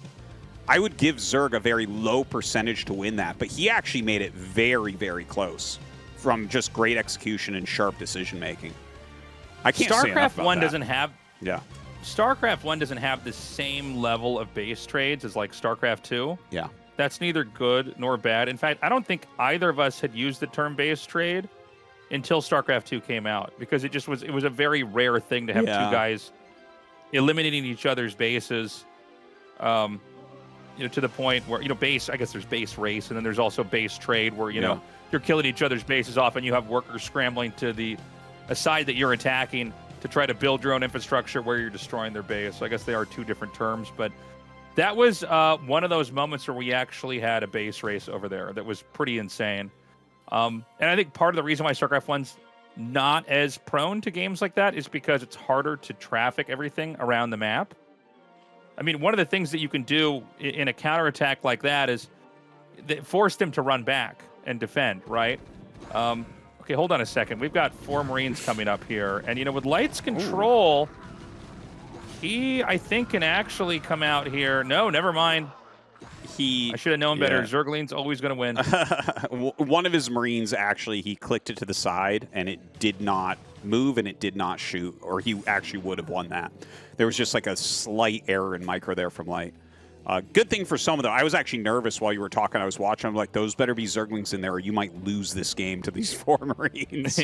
That happens sometimes where, that's one of the freest Terran victories right now, is your opponent just over drones and doesn't check, and you just walk out with your first 4 Marines. It's a pretty common tactic because Zergs are so greedy, but doesn't quite work there for Light, and Soma blocks it well. We've got a drone moving here to the bottom right. By the way, Soma going with very mainline third bases, basically making them in the main, at least in the last game. We'll see if he does that here. Oh. In fact, he's not. He's going to go for the natural. This is, this interesting option Zerg have is do they make the do they make the third base in an easy to defend location that's predictable, in a hard to find location that's pushable, in a completely obscure location that is impossible to defend entirely, but if it's not scouted, they will have it for a longer time. And in this case, he's instead going for a more attackable third base that's going to be harder to find. Now, when I say that, if you get this base up and get a bunch of defenses, then yes, you will get the main that it's connected to for free. You know that saying, it's hard decisions, easy life. Easy decisions, hard life. Have you heard this before, where it's about working hard when you're young or something like that? Well, that's what this base is. hard third, easy fourth. Easy third, hard fourth. So that's kind of like the theory behind this position, where it's like, yeah, that'll be harder to hold against this build. But if you do, man, that fourth base comes up real quick, and you're in good position. Yeah, you're going to have a very smooth late game, you know, as long as you can stop double drop ship, which is, by the way, insanely strong on this map. Double or quad drop ship, because the mains are so big. Incredibly important move that we'll probably see if this game goes on. I think we're going to see pretty quick Hydralisk Den. In fact, I think he might have already started it here. Because if you're going to play like this with that base and there's no extra Macrach in the main or anything, like the +1 4-racks from Light will just bowl through what you're making really, really quickly. Like he's going to get range done. He'll get up to like 18 to 20 Marines, and he should be able to just push across the map. Okay, we see a lot of Sunkens going down. Oh, this actually wasn't a 4X. My bad. This is actually just a normal Academy build. Yeah. The Mutas just tear right through here, not respecting the 2 turrets, and instead can just occupy this area. We got another counterattack, Tastosis. This time there are 3 Sunken colonies that are going to finish before the infantry can get there, and Soma is now just going to tear apart the defenses over the barracks, which means this could get much worse for Light. He's going to head this back home. The medics need to merge up and be distributed evenly onto these Marines. But I think he's too late. And Light makes the extremely painful call to just abandon this. The walk after of shame. Taking so much damage. Yes, the walk of shame. As the Marines go back. He actually very smartly got a bunker at his barracks. It's a very rare move, but going to be the quickest, strongest defense he can get because he knows the Mutas will come back. Light's screwed already. Soma has already completely outdone him. Like, he is... I mean, Light this is is super crazy. dead, man. He has lost so many SCVs. His economy is complete garbage. Wow. Yeah, like, I don't know that you're going to be able to recover. By the way, when the Marines get this low, this is when you can take advantage of, like, a depot hanging out here and just attack that and let the glaives hit the Marines. It's so funny. I think Light's probably going to die out. I think that the SCVs can be killed so quickly over time. You can see the turrets. There's no way to defend them now. The Mutas are nearly able to wipe them out immediately. The Overlords being pulled back are going to see the attack out again. But of course, oh boy. When you see Marines moving out like this, all you have to do is make more Sunken colonies. Absolutely. Absolutely. You can see Light is barely mining at this point, and Soma's making more sunks. Look at this. His extra Mutas are picking off some of the straggling Marines. This game is super over. Really, really one-sided game here from Soma. I love this creep colony in the front. Yeah. This is because Marines in the back are going to attack that instead of being pulled forward. This is a bit of a pathing punishment, but it's one of the things that makes StarCraft 1 so beautiful. He kills that, and he forces... now he's got the Marines attacking up here. There's going to be more Sunken colonies than Marines in a second. GG, Light goes down. We're tied up 1-1. So this was actually an error in fundamentals from Light, which is kind of rare from him. The one thing you'll notice, Light has a lot of coaching videos out where he coaches other Terrans in Terran vs. Zerg in the fundamentals that everyone screws up. And what he messed up here is, like, you're supposed to be scanning the natural more than anywhere else against Zerg. And... one of the most important things, if you see them start putting down a lot of Sunkens, you need to make more missile turrets. Because the only reason they put down more Sunkens is to defend your Marines so their Mutas can dive harder. And that's exactly what happened there. And Light just, like, I don't know, he either didn't scan it or he underestimated what Soma was capable of doing here. But that was a fundamental error, really. Like, I mean, that's how people should play. If they make a bunch of defensive structures, you should make some more as well. There's a to and fro that exists in StarCraft. There's a reason why everyone's doing everything, unless you're playing on ladder at C rank or something, you know. Yeah, then it's absolutely then it's completely random and nothing makes any sense. It's trying to communicate with a schizophrenic brain. Don't even try. Don't even try. So, we've got one more game. It is crazy that you can have 2 of the best players in the whole world and they have a game like that. You know, where basically you just get him to tap out. I love the no respect to the 2 turrets go right up into the main. You know, I think Soma was doubly more careful to have Sunken colonies ready for the counterattack, because Light has shown today, behaviorally, he's very willing to try to go for a base race. All right, guys, we're going to go into game 3. Let's do this. One of these two players is moving on to the round of 8.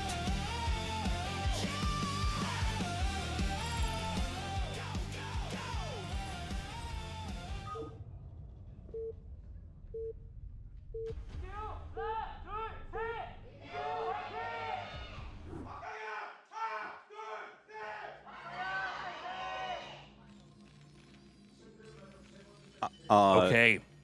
Yeah, actually, I have something I want to say about that still as we get into Dominator with Soma at the Please, top go left ahead. and Light at the bottom left. So I see more errors from pro gamers in positions like that than almost any other type of position. Here, let me try to explain that, right? So Light, macro-wise, there's no one better at Light at making Marine Medic. Like, he's the same level as Flash in that regard. Like, he can make, and we've said that since, like, ASL Season 2 or so.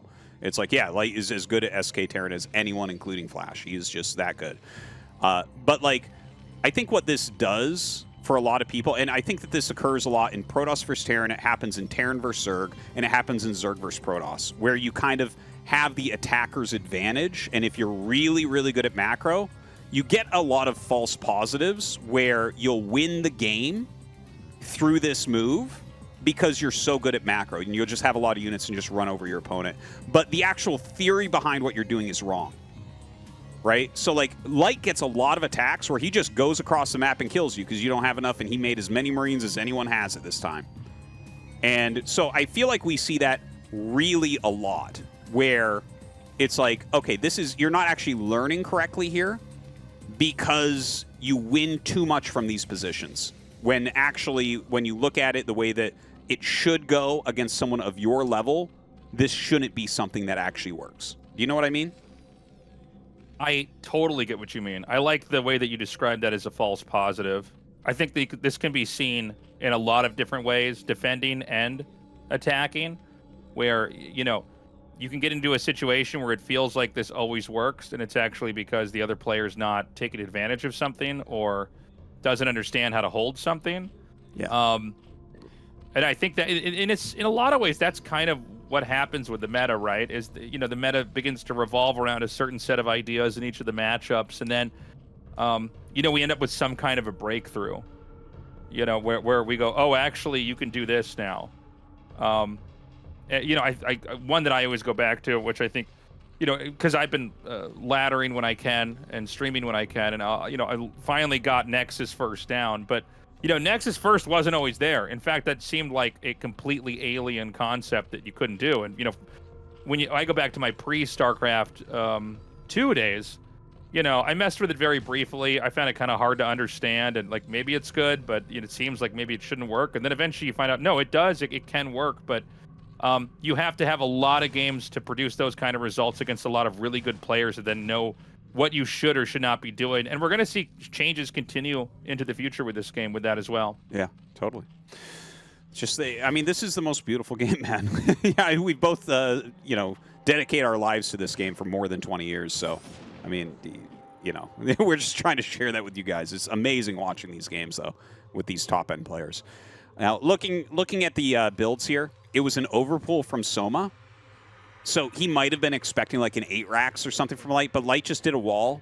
He's completely safe, and in fact, without question, like his opener is better. But Soma, like Soulkey started doing this, where he did lots of overpulls against Terran, because he's like, I just don't want to die in the early game. I trust my longer game. That might be what Soma's up to here. He might just say, okay, look, I barely lost game 1. Game 2, I crushed. Let's not lose to a Marine Rush in game 3. Let's get into a longer game where my skills can show themselves. I think that's what he's doing here, which if you're doing that against Light, there's no stronger statement. There's no stronger statement. By the way, this is 5 Marines coming up here. There's 4 Lings, and now there's going to be a little bit more. Okay, decent. Actually, the Zerg's got a really, really good angle here. This is once again going to be held. Perfect.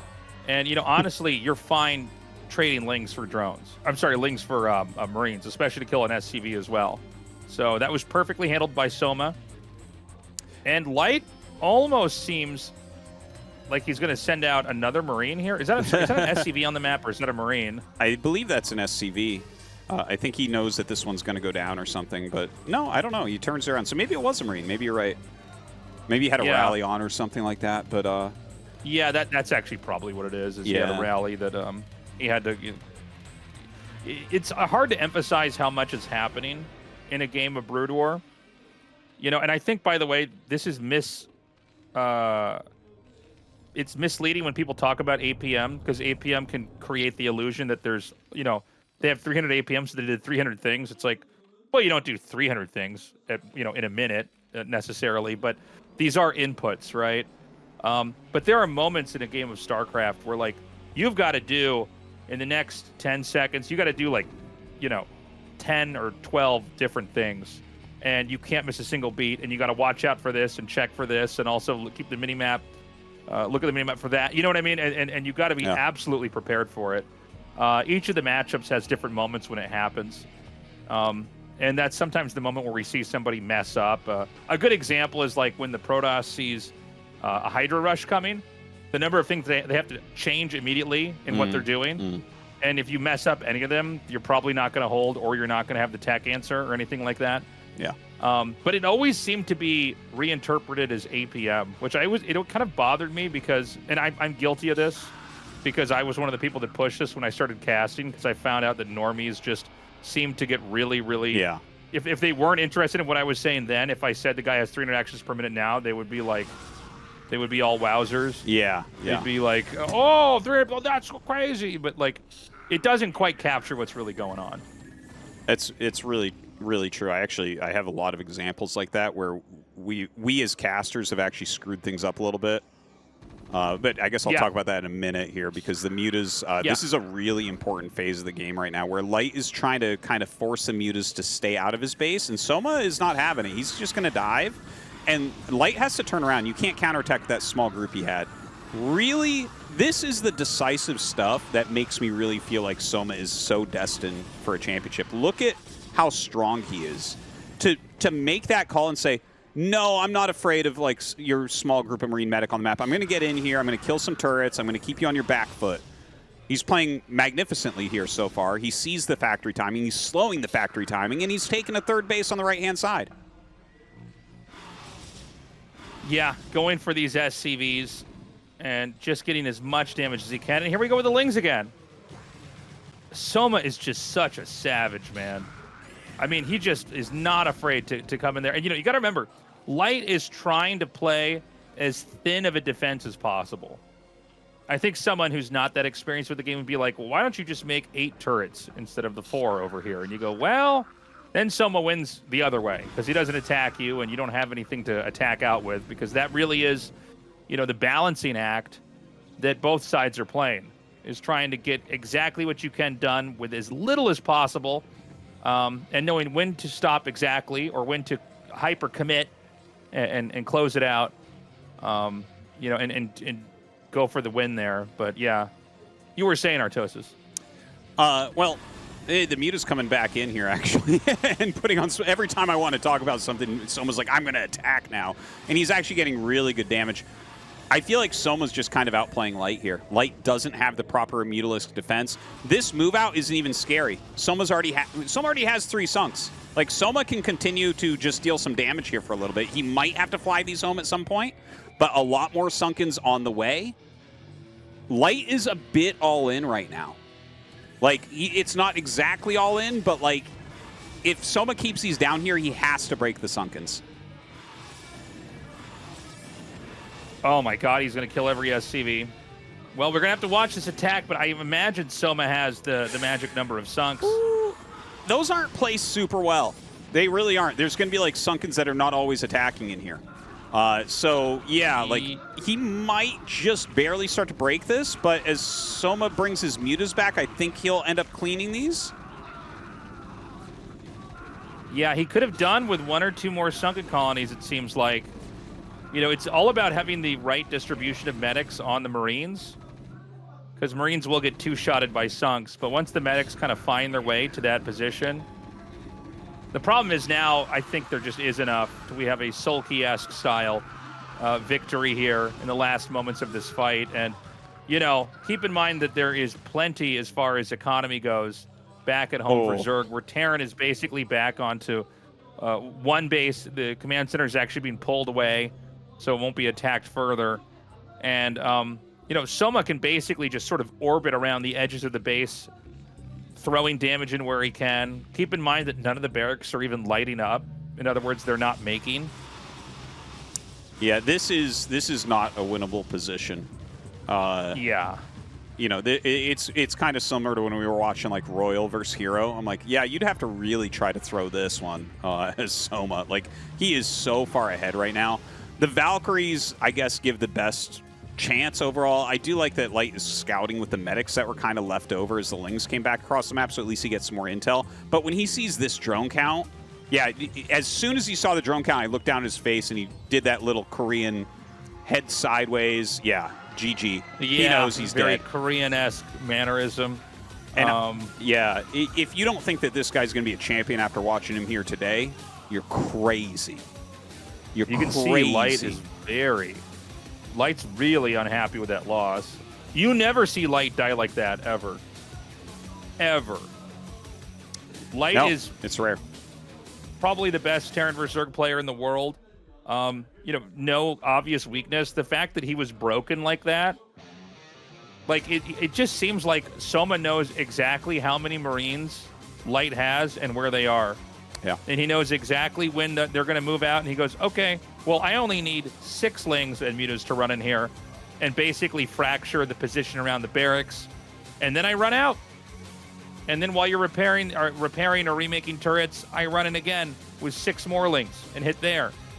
And, you know, he sees all the pressure points in a body that changes every game and knows exactly what he needs to do to basically stop the Terran in the process of starting. He's so good that we didn't even see him utilize Hive, and he beat Light still. Almost all of Light's losses, because I watch like every Light game, man, and I cast a lot of his games. Almost all of his losses are to Defiler. And this was a great defense, by the way. I am kind of glad that they're showing this, because that 4 or 5 Marine move out can be so strong, but he had Lings exactly on time. He brought exactly the right amount of drones. His defense was just superb. But yeah, like I was saying, like, Soma is executing the best SK Terran player in the world while he's going Marine Medic against Mutaling. Like, he's killing him with it, which is, that's not the way it's supposed to go. You're supposed to slow him down, maybe deal some damage and get into Defilers, then grind him down. And that's normally how Light would lose these games. But to lose him here to just the Mutas and Lings is... Soma's just a different level. Soma does look like he's even better at the mid-game than Sulky right now. Like, he just was so good. You know, Sulky's is a much more kind of withdrawn style and pouncing on the army and winning there, where Soma's is all counterattacks. We're going to go to an interview now. ASL Season 20 You're watching Group D of the round of 16 of ASL Season 20 as we have today's first place finisher moving on to the round of 8. It's Soma. Congratulations. Thank you. It is settled. You are the first player through to the quarterfinals today. How do you feel? I am incredibly happy. I don't think I've ever had such an emotional tournament. This round of 16 for some reason filled me with emotions. This happiness came out right at the moment of victory as well. The first thing I'd like to ask you is the opening game against Larva. I'm not sure if the viewers heard it online, but you let out a spirited yell. You shouted out, right? It wasn't a cough.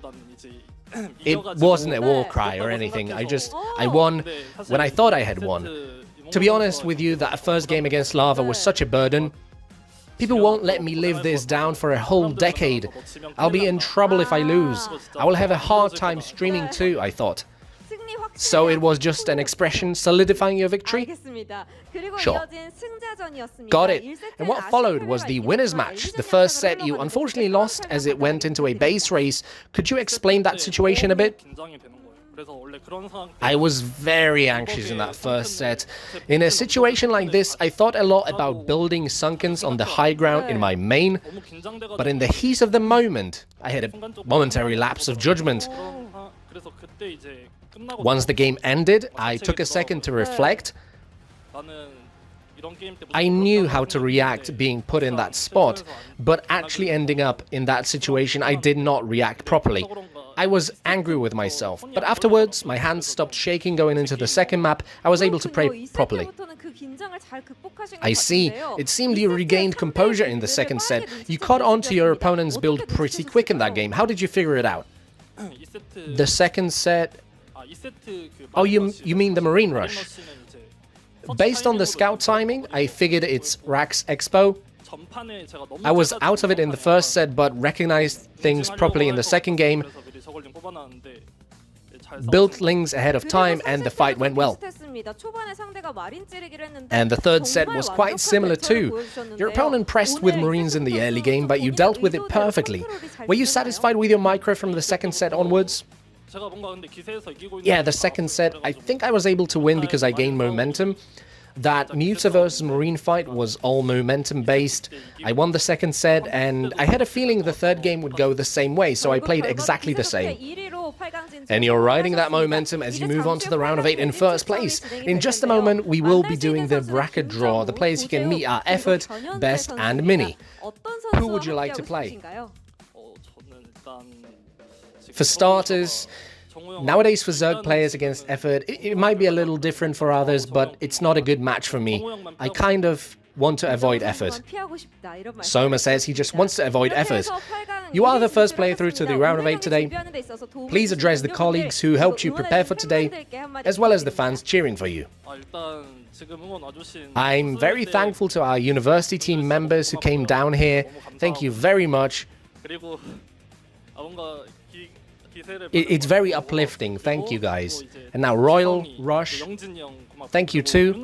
I also have Calm to thank because in that second set, when I came down here to practice, he gave me a build to use. He told me, play this. If you scout first with the Overlord, this is what you play. And I won. This is uncanny. Calm will be very happy hearing this. And that does it for our interview with our first player through to the round of 8 today, Soma. Congratulations once more. Thank you.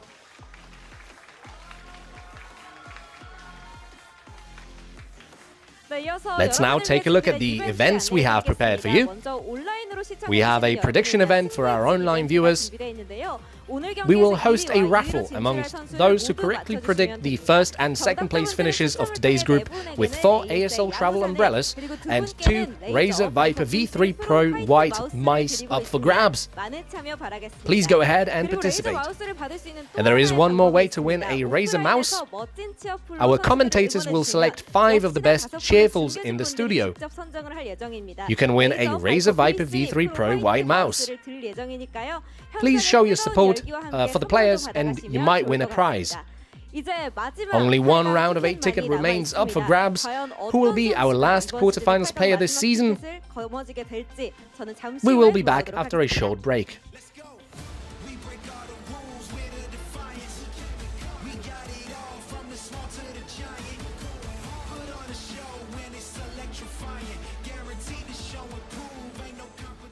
Esports pros, awareness is essential. That's why the Black Shark V3 Pro is tuned in to what matters most. A quantum leap in speed for instant audio response. Full range clarity that carries every shot call. Advanced ANC to eliminate all distractions. And crisp, clean sound that captures key audio cues. Made for the best. Made for who you can be.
Two more best of threes in this round of 16, and then we're going right on to the round of 8.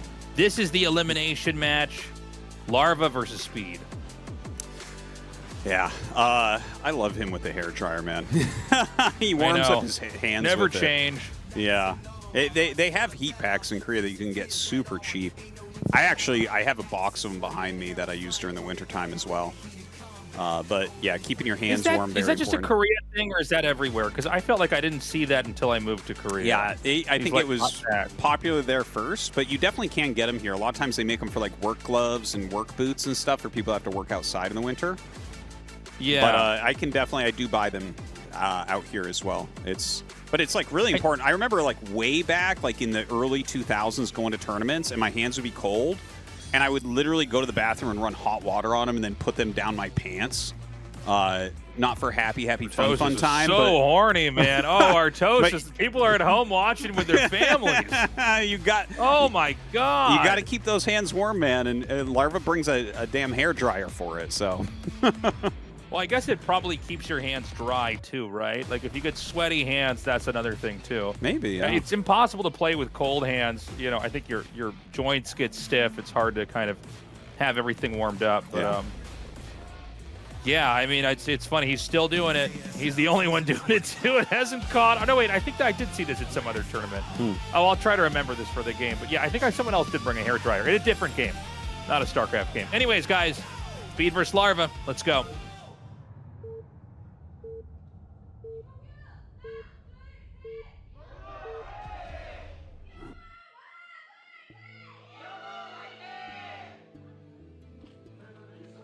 Okay, Larva in the top left, Speed in the bottom left. So cool to have Larva here.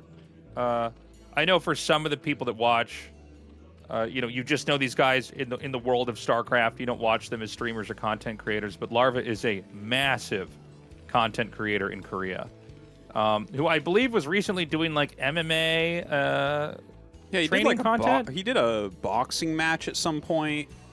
Yeah, he's always been into MMA. I remember he got a haircut and he tried to make his persona more like Conor McGregor many years ago. Yeah, I remember that. But yeah, he seems like he's a fan of that stuff. So, yeah, when you see a guy like him, it's a little bit like Rain, where they're doing a lot of other stuff. Yeah, and you have to ask yourself, does that get in the way? That is a great Larva drawing. It really is. It's uncanny how good that is. And does that get in the way of the training? Does it not matter? One thing that I learned, this is funny. This is a StarCraft 2 story, but it totally relates to this now, was like, there was a period where there's, in the history of StarCraft 2, there's been a ton of different StarCraft 2 pros that have resided in Korea, right? And some of them lived together, some of them lived on their own. And I remember one prominent figure from StarCraft 2 complaining that this pro wasn't practicing enough as far as they were concerned. Like, they visited them and thought, well, they're not practicing enough, or they shouldn't be doing this, or I went there and they were playing other games. And I kind of wanted to say, like, well, isn't that their problem? Like, and by the way, this person was winning everything. So it's like, I don't know if you could just show up and say how much they should practice. Maybe that's what you need to do, but that doesn't seem to be what they need to do. And I think a lot of this came from ideas from StarCraft 1 about, like, they practice like 11 hours a day or more and they don't take any breaks, and it's like, well, that's actually pretty stupid. There's a ton of different ways to be good. Some people need more training than others. Some people need less. They need time off. Magnus Carlsen was interviewed, I think this was last year, on Joe Rogan. And, Joe Rogan's asking him all these questions about, how do you train? How do you practice? And what was interesting was Magnus, who, by the way, if you don't know, is the best chess player of all time, said, I just try to keep it fun. You know, if I don't feel like playing chess for a while, I'll stop, because if it's not interesting to me, I'm not going to do it, you know. And I think that's true for a lot of these really good StarCraft players. Is people, I think especially because of Korean work culture and the kind of the lore behind the Korean pro teams and all that, there was maybe too much of an emphasis on just like, you know, raw training all day, like you're in the DBZ story, where honestly, some people need to practice way less than others. And some people can take off insane amounts of time and come back completely out of the meta, and they're in a week they're pretty good. Yeah, yeah, and there are stories like that where like Nada notoriously barely trained compared to everyone else and still won championships more than anyone but Flash.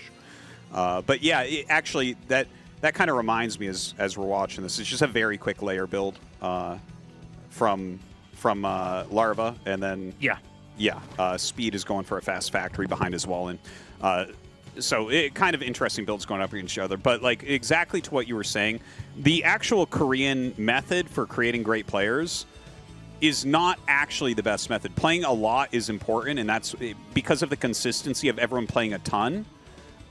That's why Korea has generally been the best esports country. But there are better ways. Like the way they do it is just it selects for people that can withstand that much training and not burn out. But I guarantee you there were champions that burned out that just could not do that much training. I remember I used to work with the Eastro team and help bring over pro gamers that were non-Korean, and they all had a hard time. And I remember Noni arguing with them. Noni, one of my favorite humans ever. Just absolute brilliant StarCraft 1 player. The best Protoss player outside of Korea for many years. And he moved to Korea, and he literally wasn't able to get 8 hours of sleep. And so I had to help him set up meetings to talk with him where it's like, no, my sleep is more important than playing 2 more hours. And eventually they let him do it. But it was like, wow, this is, you know, this is not the way for everyone to just play endlessly. And the ones who burn out retire, and the ones that don't are the best players in the world. Yeah, and in some ways, the whole system, by the way, this is mech, we should point out. This is going to be the Goliath build. Just really quickly, while we're kind of doing some history here, it is going to be 6 mutas hatching here to attack in as the Goliaths are going to pop out. Yeah, you had a system that basically selected for people that were fine with the endurance training. And this is why I like the current system a little bit better, is like they're all free agents. They kind of do whatever they want. I mean, I brought up this entire story because Larva is doing all this other YouTube content that's not related to StarCraft, but that doesn't mean that he can't win here.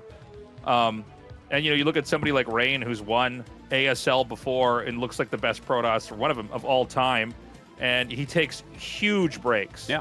Then you get somebody like Action, who's, as far as I can tell, never not played the game for a day, you know? Yeah. Real quick here, we can talk about this more in a second, but the mutas are going to come in here, and they're actually hitting before the turrets are done. Yeah. In a perfect world, these turrets finish like as the mutas are about to go over that ledge above this. But, you know, seconds can pan out massively here. And now the Lings are going to run in and kill the Goliath. Artosis, this is actually getting really bad. So the error here from Speed was his turret timing was for regular 2-hatch. This was overpool 2-hatch, which is like 15 seconds faster than regular 2-hatch, and he still had the same turret timing. So like if he had those 3 turrets up when the mutas got here, he's completely fine, and I would even say ahead. And now he's a little bit behind. It's not game over right now, but like he was trying to do a double armory mech build. And having your economy take any damage when doing a double armory mech build is very bad. You can see he's just canceled the upgrade in this one because he's got to just like afford some more. He's going to maybe lose this armory. And in fact, Larva might think that's the only armory, which is why he's diving on it so hard. The 2 armory mech build is not that popular. But yeah, this was an excellent opener from Larva, and Speed just making that bit of a mistake of having the turrets at the wrong time. Oh, the 98%. You know, the problem turret. the problem now for Speed is that the Goliath count has been, you know, suppressed for the rest of the game. When you go for the Goliath build, you're kind of trying to accumulate Goliaths over time till you have this wrecking ball that can't be touched. And the fact that we're basically still on 2 factories, Lings are going to get in here, by the way. And the SCVs, okay, they're going to go for the turrets. Dude, it's pretty rare you see a mech player with a Goliath build. fall apart to Ling Muta. Yeah. But apparently that's what's going on today. And Larva's playing really well, by the way. He's doing the perfect game of keep away. Yeah. Once these 2 turrets go down, I think this expansion's going to have to be lifted. It might. Yeah. It might. The Goliath count just hasn't been able to get high enough, and Speed is going to end up losing a lot of SCVs here. It's unfortunate for Speed because, like, he is really good with these types of builds, but he didn't adjust for the pool timing. Like, yeah, it just, you get a quicker layer with this build. That's all there is to it. That's why you, like, the overpool 2-hat layer build, like I said, it's like 15 seconds faster or so. So GG. GG. And he was a little bit late on the turrets, and you can see how frustrated he is with himself. And honestly, he should be. Like, that's a basic thing. You have to pull your engineering bay timing forward. Like, in fact, it didn't make sense that he made 2 armories before he was even making Goliaths. Because when you see an aggressive build, you have to adjust what you're doing. What he was doing was against a regular 2-hatch build. Against this aggressive build, he could have built a bunker. He could have pulled up the eBay timing to get his turrets on time. There's a lot of different things he could have done to help prevent this from occurring, and he just didn't. That's too bad. That's a weak game out of him. Yeah, you know, it's sad. I was kind of looking forward to actually having a mech game, but you know, Larva knew to get in there, and that's that's more on speed. And I'm not trying to diminish Larva's win, but yeah, you get there and you go, okay, the SCVs haven't finished the turrets. This is the best thing that could happen. And what was supposed to be basically a skill check became a skill check, right? You don't plan on closing the game out there. You go, oh. Everybody's had a StarCraft game like that where you get to their base and you go, oh, you're not ready for this. You just kill them off. Yeah. So we had one of those there. Larva going to dry up the mouse pad for game 2. Doesn't want any sweat there. Might end this with a little bit of blood on there. Well, he's going to have to kill Speed even harder than that for it to splatter that far. But yeah. Well, we'll see, man. Game 1 was brutal. Game 1 was nearly a Mortal Kombat fatality. We're going to go into Game 2 now, guys. Remember, the loser of the series is out.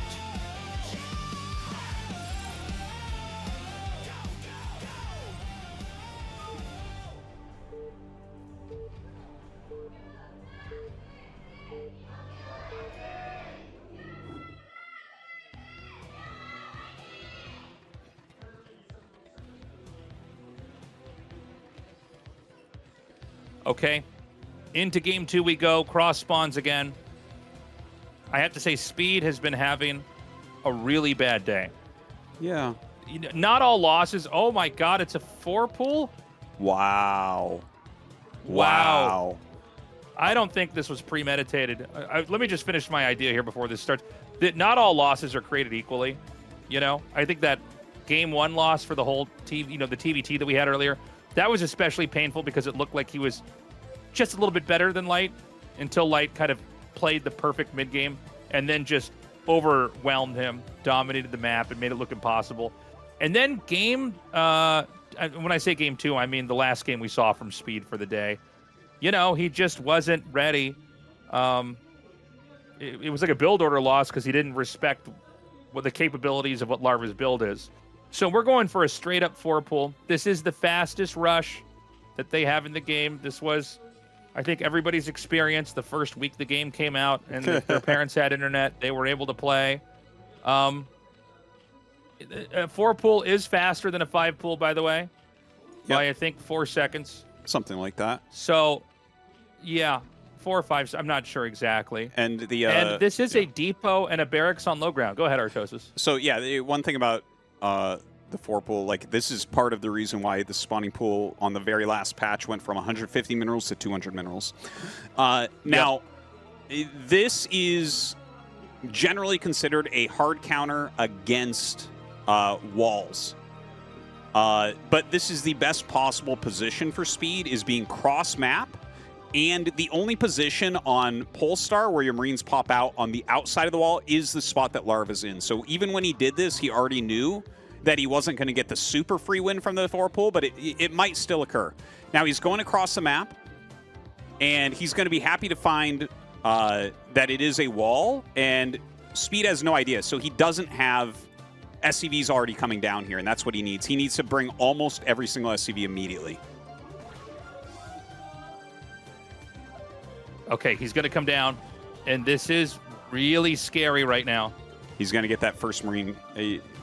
Oh my God. Oh, that was that was swift right there. That was really good from speed. To pull that up and get a little bit extra damage, really, really important. He has got to stem the tide of these Zerglings. Okay, he's going to try to make a bunker here. I'm not 100% on board with that, but okay. It looks like the next Marine dies as well. Oh. Really, the damage distribution is brutal. Yeah. There's almost more Lings than there are SCVs. I think we've hit the tipping point, and a big gasp and a sigh emits from Speed as I think he knows it's going to be it for him this year for ASL. He's going to have to come back next year. Oh, man. And a punch from Larva. Well, going with one of the classics.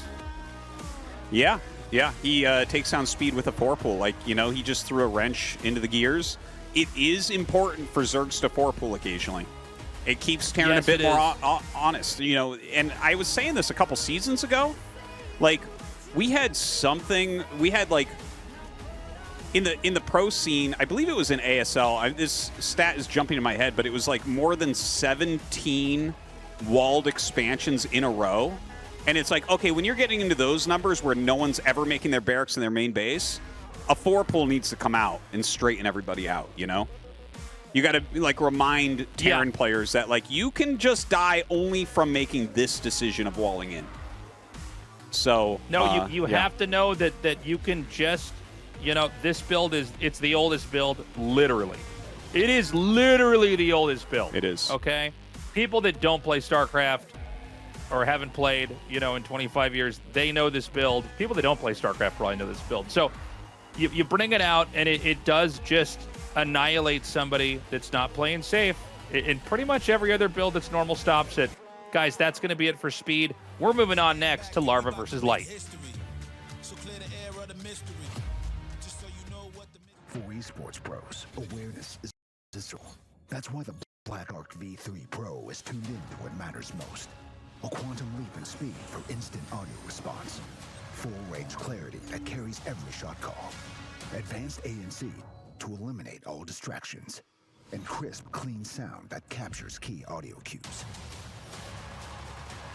Made for the best. Made for who you can be.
the power of the people.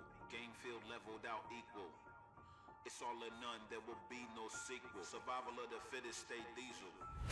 We get the medal, for less we'll never settle. Full throttle, foot down on the pedal. Bet on your boys unless you're trying to lose. Can't nobody do it how we lose. We in the pocket, they clock it, but couldn't stop it. We took the game, swallowed the key, and locked it up. We steady rocking like blasting rockets up in the sky. Victorious, we glorious, the crowd cry. With tears of joy, your boys done it again. With perseverance, experience, the champs here. We here all year, you like all year. Look and stare at the career. We got the power. Yeah, we back, son. Stand back, we got the power. Yeah, we back, son. Stand back, we got the power. Yeah, we back, son. Stand back, we got the power. Yeah, we back, son. Stand back, son. Game on lock once again. Tell your mom, tell your pop, tell a friend. Yo, we do it like nobody else can. Bring the beat back, that's the jam. How you like it, mom? I know you love it though. How you like it, I know you love it though. How you like it, Joe? I know you love it though. How you like it, Joe? I know you love it. We got the power.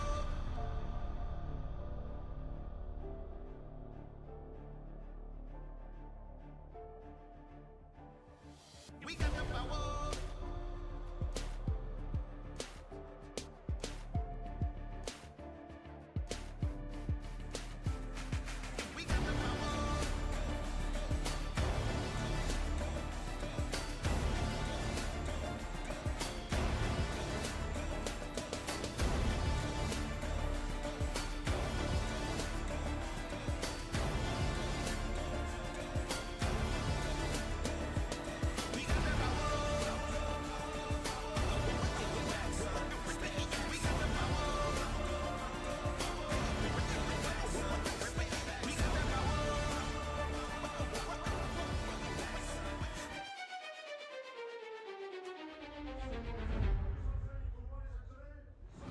This is it, guys.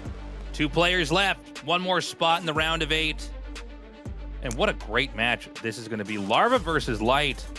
You know, Light has been a mainstay in StarCraft, an ASL, StarCraft Remastered era, basically the whole time, right? Like, you know, Artosis and I, we do have a blind spot in the history of StarCraft, and that's, you know, the hot spot of StarCraft 2 coming out. Basically, up to the launch of Legacy of the Void, and then I believe StarCraft Remastered came a little bit after that. ASL actually started before StarCraft Remastered even came out, but we came back and engaged with StarCraft again after returning, and Light was always here. Larva was here for a long time and actually managed to win an ASL, which was so exciting. Such a, well, I think maybe one of the most memorable ASL wins ever. Yeah. I would definitely agree with that. And one of the best finals ever. Him versus Mini. My God, that was a good one. Oh, one of my favorites. So for good. Sure. Unbelievable. Yeah. But yeah, but here we are, Tasteless. And I mean, only one of these guys advances. Both former champions. Yeah. All right, guys, let's get into it. Larva versus Light. Best of 3 to close out the round of 16 here in the ASL.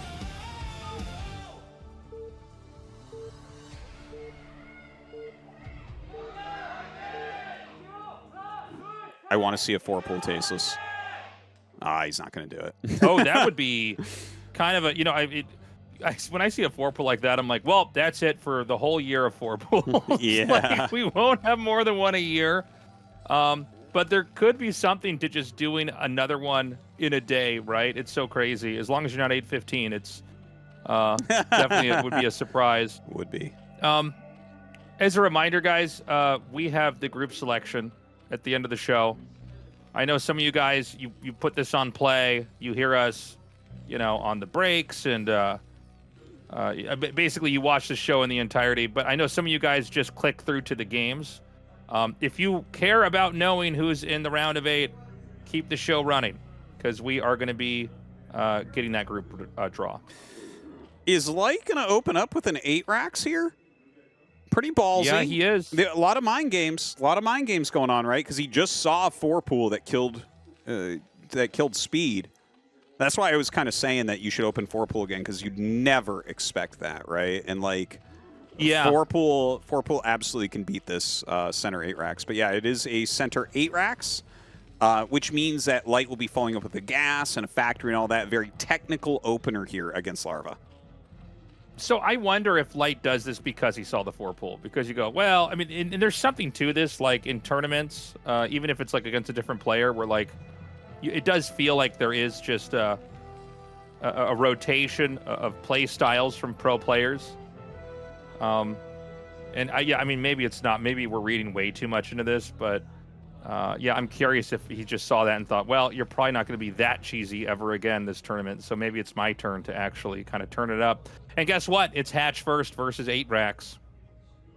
Yeah, that's exactly what Light wants to be fighting against here. And we'll see what damage he can get done with that 8 racks. And we'll see which variant he goes with. Is he going to make 3 Marines? Is he going to make 4 Marines? It's a very tight build. Like, you have to decide between those two because you can't really afford the depot on time because you're trying to get a factory and you're trying to bunker rush all at once. Oh, is he going 3rd hatchery?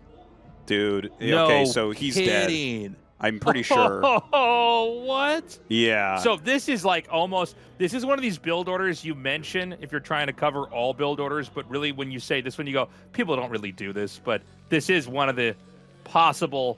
Watch Larva's like in a face. chess game. It's like, it's like opening up with the rook pawn in a chess game where I'm like, well, you could do that, but good players don't do that. And he sees this bunker go down, and this is basically economic cheese now versus a super fast rush. But you know, the drones are winning the fight. That's an excellent hold. Very impressive. I can't believe 3 hatchery, no pool. Well, I guess pool has started now, but late pool because it's 3 hatcheries first has stopped this rush. Wow. I find that he rather... scouts and yeah, he doesn't see the factory? Wow. Yeah. I think there is an expand version of this, right, Artosis? There is an expand version, but the barracks should be in front of the base. I guess he doesn't necessarily know where it is, but he needs to make a sunken, like, right now. And there it is. And the 3rd base, by the way, he hid. So I think he actually kind of sensed what was going on when he sent the 3rd hatch up there. Because that's the please don't find me vulture hatch placement. So see the drone that's sitting outside the main, or it's sitting, sorry, it's actually sitting inside the main. This drone that's over there on the right, that's to stop a factory from landing. Oh, so he knows if the right. factory finished on the outside, he could pick that up. So he basically just has that to run underneath. One of the oldest tricks, literally, in the book. We're doing old builds. Yeah. Today. Because this was one of the, I remember, you know, I played a lot of all the races right when the game came out before I basically was like, okay, I want to be competitive. I guess I'll commit to one, right?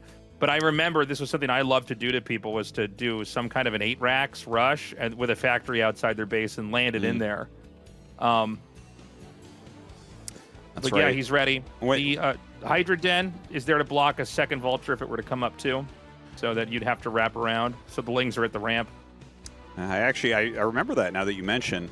When I first started playing games against you in 2003, you were just this cheesy random player. And then eventually you evolved into a cheesy Protoss player. Cheesy Protoss player, yeah. And eventually I went from there into being a cheesy caster. And it's like, you know. You just cheese every game with a GG, man. Yeah, it's that's all I do. All right, so... But this was... yeah. Oh, go ahead. Well, I was going to say, this is going to be a Vulture drop, but it's starting with a Wraith. So everything is kind of pushed back for Larva. So this has really good potential of being effective.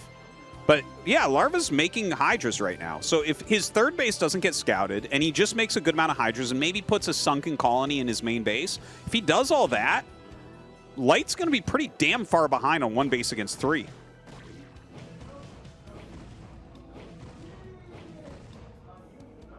Okay.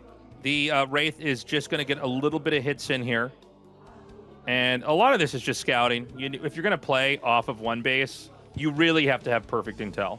It's why 1 base stuff is rarely a thing. And if it is, it's like hyper optimized and ironed out. And it's very, very nuanced. Because right now, this is a Zerg on 3 bases. So I don't know if we talked about this, but, you know, did Light fully appreciate this is 3 hatcheries? No, he doesn't know. He 100% doesn't know. I think the 8 racks threw him off because everything, like, it got stopped with drones, and it's like, okay, well, that sucks, but I'm okay still. And he just doesn't expect that happens, this. right? Yeah, yeah. Yeah. Okay, so here comes that drop. Oh, God, he really gets to unload everything there, which means the vultures are not going to be stopped. They're going to lay mines. Now, there are overlords here, but, there's as many hydras as there are vultures, so this is not that easy. 2 more vultures come into the front, and he's just going to try to target these drones. The drones really need to be sent to the main. Probably a little bit faster would have been better. And, they're going to be thrown out. Technically, he could pick those vultures up and bring them back into the main. Yeah, he might actually. That's a good point. He might try to do that and get a few more drones. Unfortunately for him, he still doesn't know about that third base. He still hasn't scouted it. If I'm light and I don't recognize that there's a third base here and I look at what Larva has, I'm like, I'm completely fine. But with these extra drones mining, the extra hatchery production, and now a hidden spire, I love the hidden spire, because Larva completely understands that he has no idea that there's a third base. Not a single unit has found its way up there. But, yeah, I think Larva has really good potential to win this game. So we're already going to go up to a 4th base. I do feel like this is so comfortable for Larva. And by the way, remember, for what information Light has, he thinks that's the 3rd base. Now, basically, nobody 3 hatches ever. Yeah, it's so rare. You just don't see it. It's to the point where we don't even really talk about it, because it's like we're more likely to talk about other obscure builds just because the odds of this coming up are not that big. Well, hold on a second. We got the Hydras. They're going to run right through here, and they can actually stay, most of them at least, out of range of the bunker.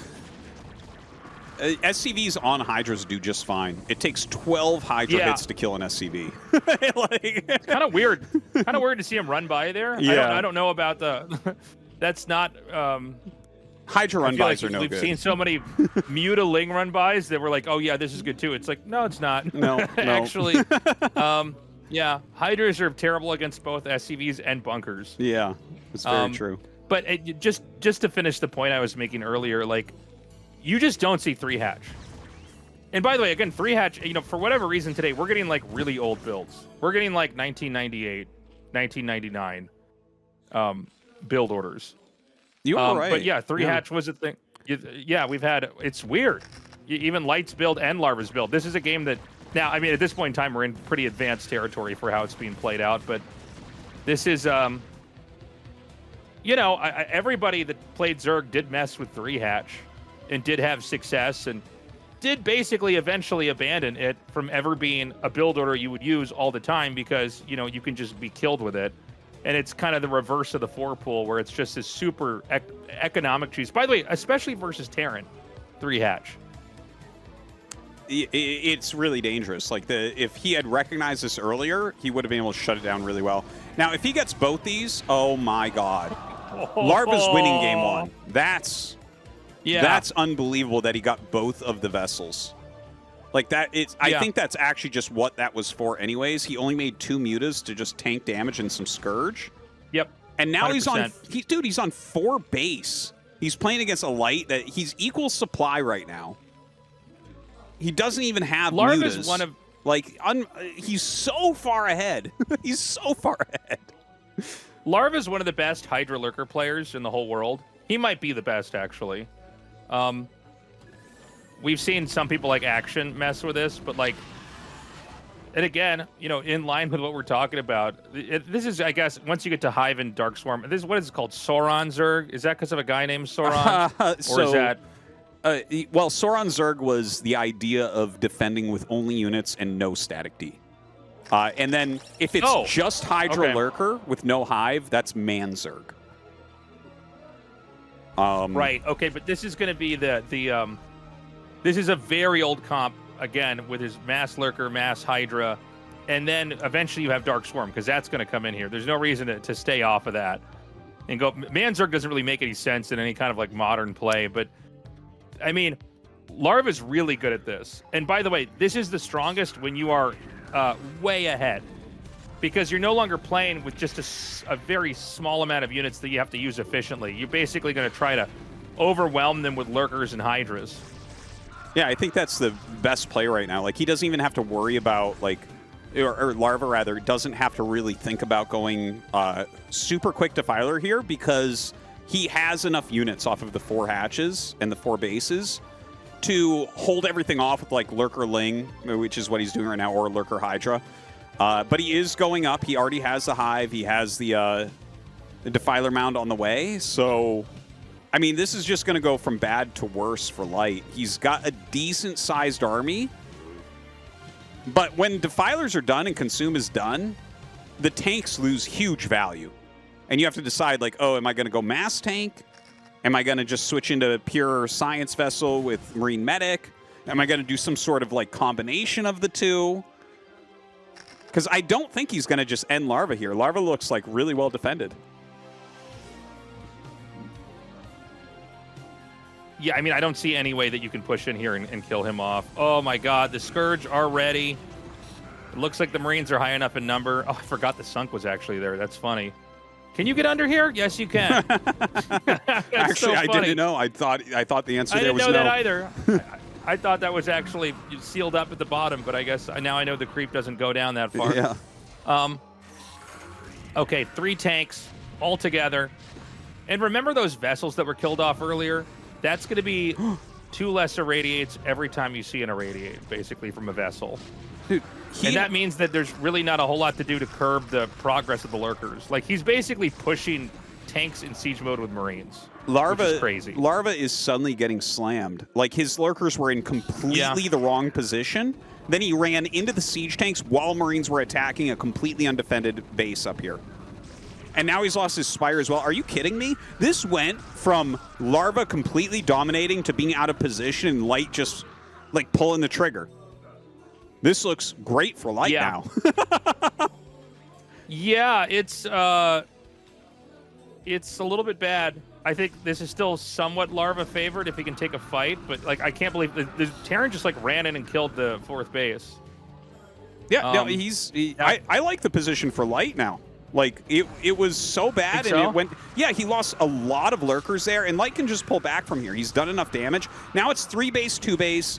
He's got some vessels. He's got some tanks, so he can still kind of poke the edges. You know, like, I think he's fine. It's like he's up 20 supply right now, and Larva doesn't really have a foothold on the map. We're going to start getting some Dark Swarms, but he really needs to get up to Plague for the next stage here. Well, Plague is going to be, by far, I mean, it's always essential, I guess, in this matchup. But, you know, you really need that. When you're going Hydra Lurker, the Plague is massive for just getting the Marines damage, and then the Hydras and everything else one-shot him. I'm actually surprised he has that many Defilers. I think things are getting really shaky on Larva's side. Does feel like his early game was perfect, but once we let the game kind of pan out, and develop into whatever game it's going to be, you are seeing Light's expertise, kind of like we saw in the best of 1 versus Speed. Yeah. Light's expertise really kick in. Like, he's just a really clean, sharp player. That's a good way to put it. Like, he's just been moving around the map. It's kind of similar to the Speed game, where it's like he gets completely out-opened, it looks better for his opponent, and then he just keeps moving around and he finds your weakness and he punishes you for it. Really very impressive stuff.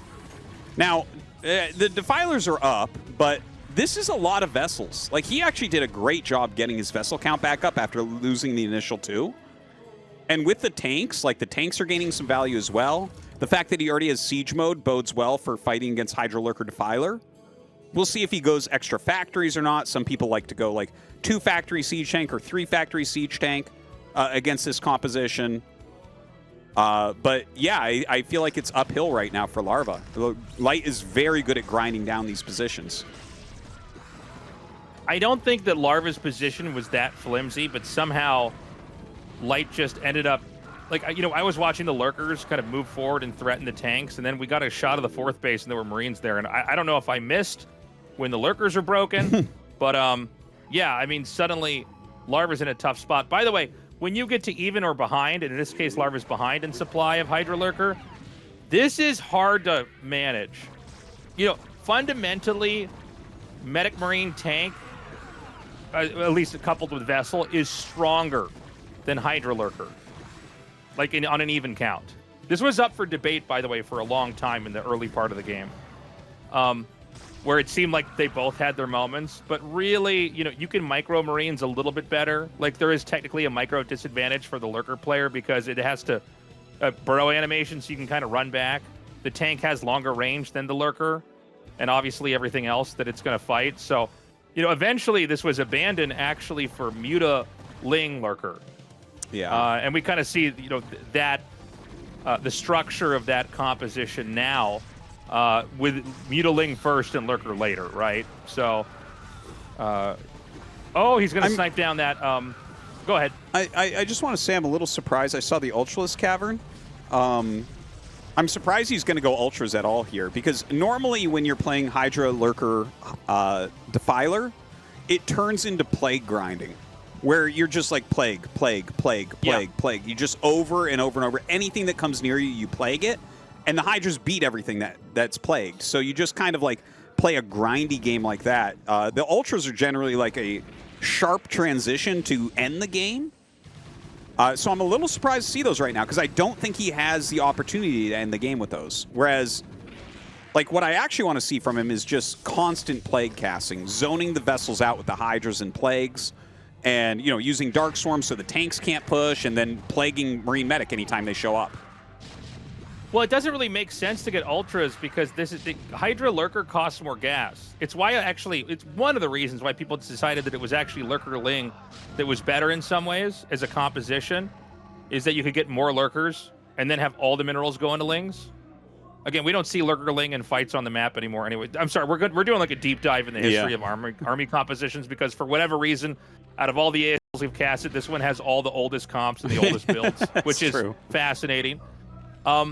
But yeah, I mean, to get an Ultralisk Cavern, it's like, well, you're making Defilers and Hydras and Lurkers. I mean, that's a lot of gas. Even though Hydras are only 25, you need a lot of Hydras to make this work. So the Ultras, they feel a little bit out of place in the spending distribution for the Zerg. So I don't know. I mean, let's see. You know, the problem now is that even though Larva hasn't been toppled and is kind of hanging on to his position, similar to the TVT in the first game we had today with Light versus Speed, Light is quietly getting bigger and bigger on the map.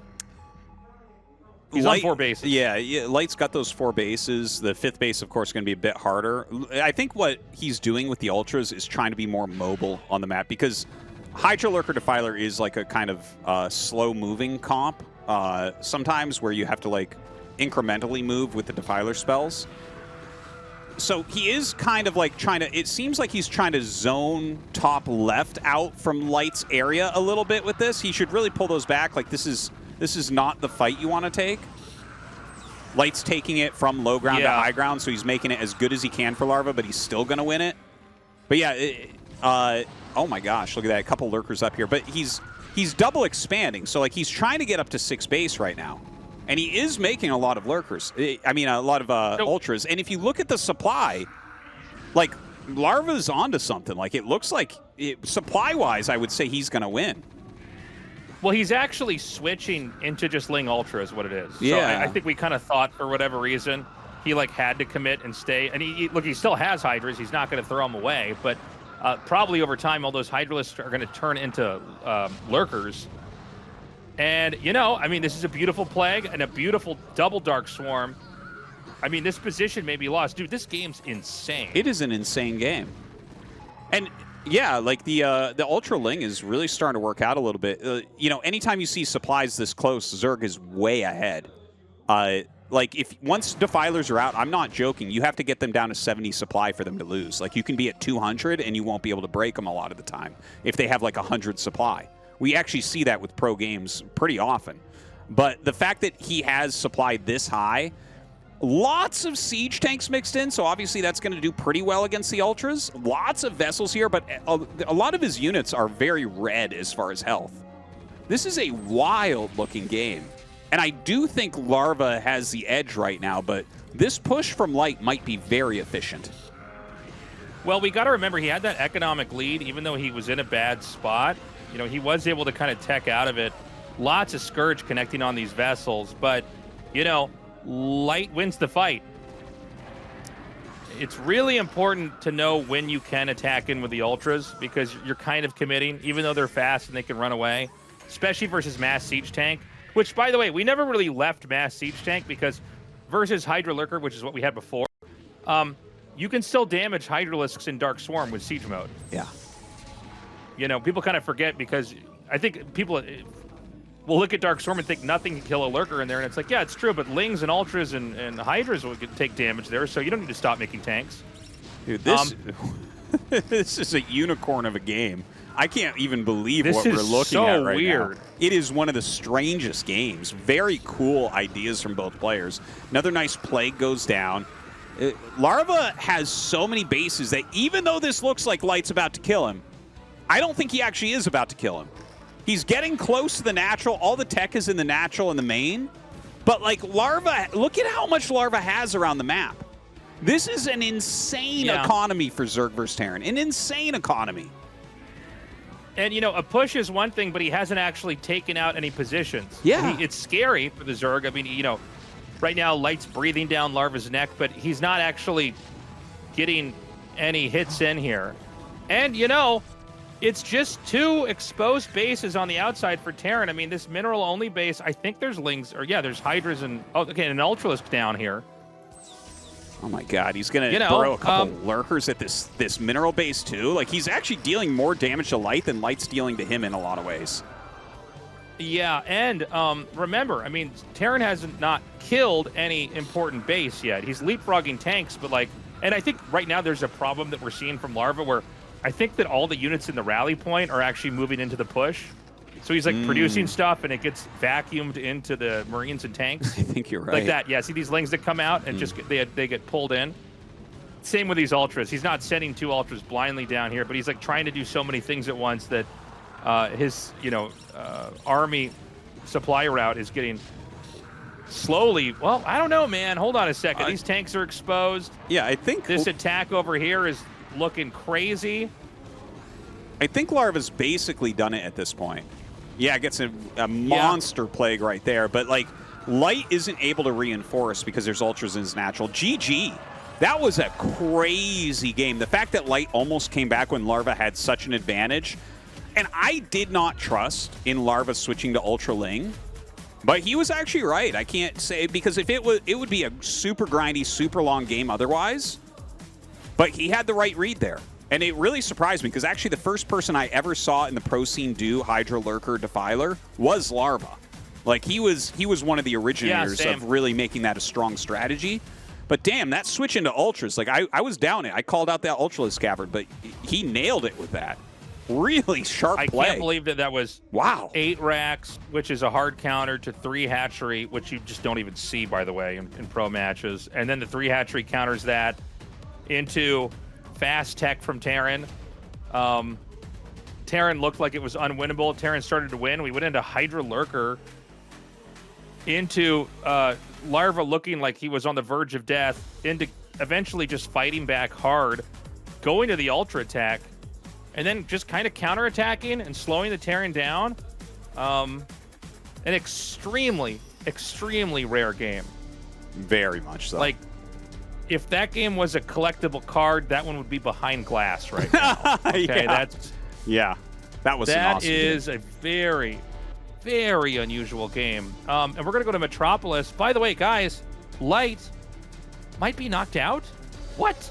Dude, that would screw up the next round, racially speaking. 4 Protoss right now, 2 Zerg, and 1 Terran. 1 more player going forward. Who is it going to be? Metropolis is map 2. Light needs to take this map down against Larva. We're going to go to Metropolis here and, you know, expect weird stuff. It's been a crazy round of 16. It's been a lot of upsets. Today could be another one here with Light possibly going down if he doesn't win this game and the next.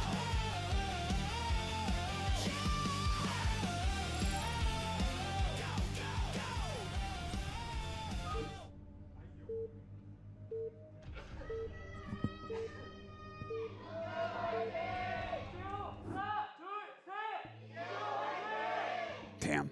I'm waiting for both players pull. sharing the top. Yeah, let's go. 4 pull, please. It's excuse me, Larva in the right at the top, Light in the left at the top. Guys, it's going to be our final plug. Go to patreon.com/ASL English or download the Patreon app and look us up there. We hope to earn your support. If you want to support us and what we're doing here, that's the best way to do it. We love StarCraft 1. It's crazy. Artosis is from New Hampshire. I'm from Kansas. I'm still in Korea. Artosis here in Korea for... How long are you here for? I mean, it's over insane 14 years. Over 14 years. Yeah, over 14 years. He's now back with his family in Canada, but we want to just keep doing this, and so we want to kind of keep the torch alive.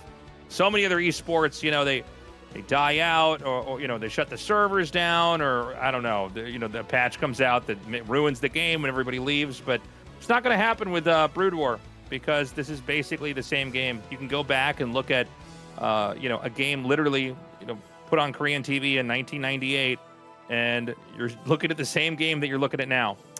I mean, there's been a graphical facelift, obviously, but yeah, it's a beautiful thing, and we don't want to stop. So we do hope to get you onto our Patreon. That's all. Yeah, thank you guys very much. I mean, this is really the the chess of the video game generation. I don't think anyone disagrees. It's just this is the ultimate game, the ultimate strategy game that exists. And my God, the games are good today. This is a good group. The Protoss and Zerg group I thought was fantastic. And I think this group is fantastic. Like, I didn't expect these two groups to deliver so hard, but I've really enjoyed them. Yeah, it's been extraordinary. And it's kind of nice, a lot of times we have different themes that come up in different days of ASL. Like, I didn't have any idea we were going to be talking about some of the oldest play styles and oldest builds, but here we are. And this series has turned out to be, like Artosis said, I love the way you said it's just such a unicorn so far. That game 1 was just wild. There were so many things that never happened in a game ever there, and we had 5 or 6 of them back to back. Yeah.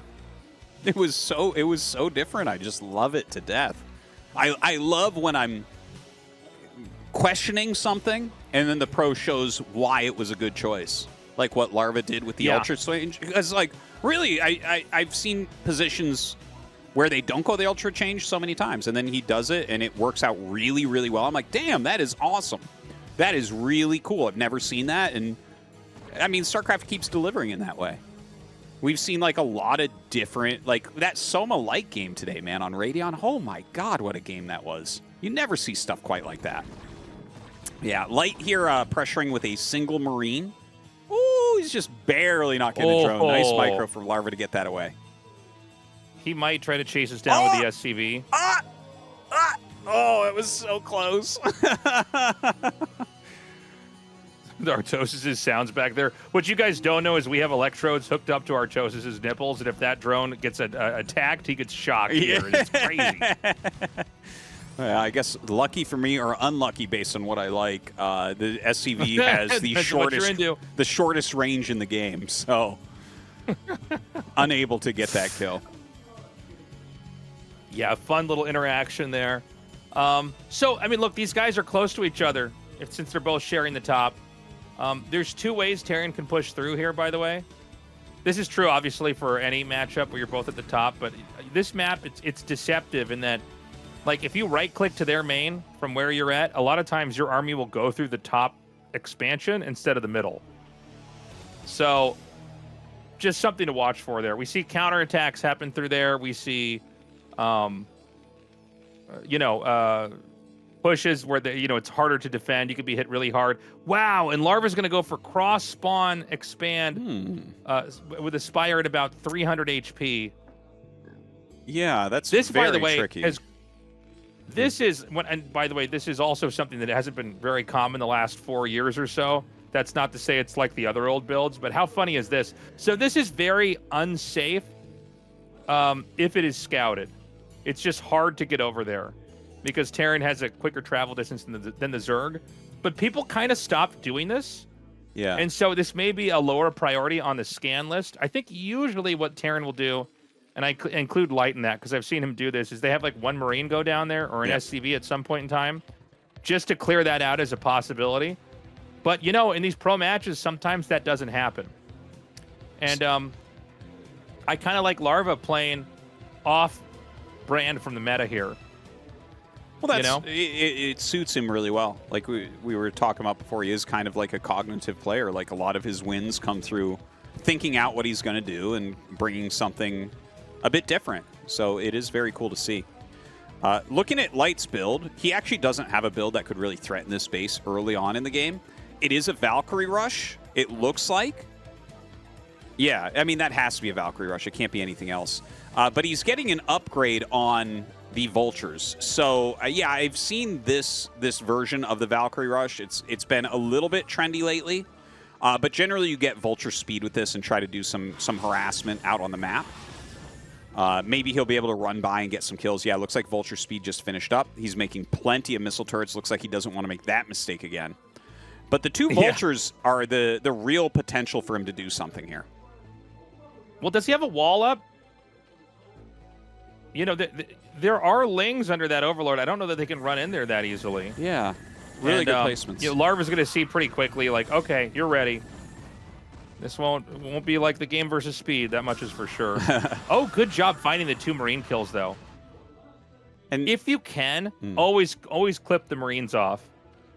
If they're, you know, exposed, because that's a perfectly acceptable kill. Just keep the Marine ball low. I want to point out that the Overlord is floating over 1 or 2 Zerglings.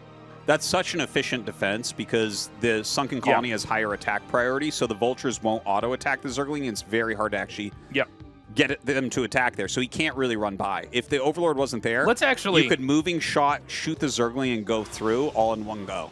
So it's a huge difference. By the way, this hidden base has been found. Oh, nice creep colony. That was beautifully done. And so we're going to know a target here soon for the Terran. Yeah, what's he doing? I'm glad you pointed that out. It's like really subtle. Oh my God, he's got the Scourge to try to intercept this. We'll point it out if we see it again, because I think it was so subtle it can look like it was just random placement. But the Overlord, yeah, see where that Lurker Egg was? There was an Overlord and 1 to 2 Lings there. Yeah. Denying that, like you were saying, Artosis, denying that, it's so good.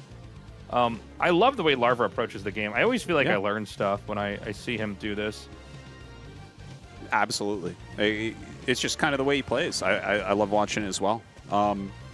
So yeah, now we have this Valkyrie Rush. He better not lose these Valkyries. He's not going to be going to the round of 8 if he suddenly loses 2 Valkyries while trying to hunt an Overlord.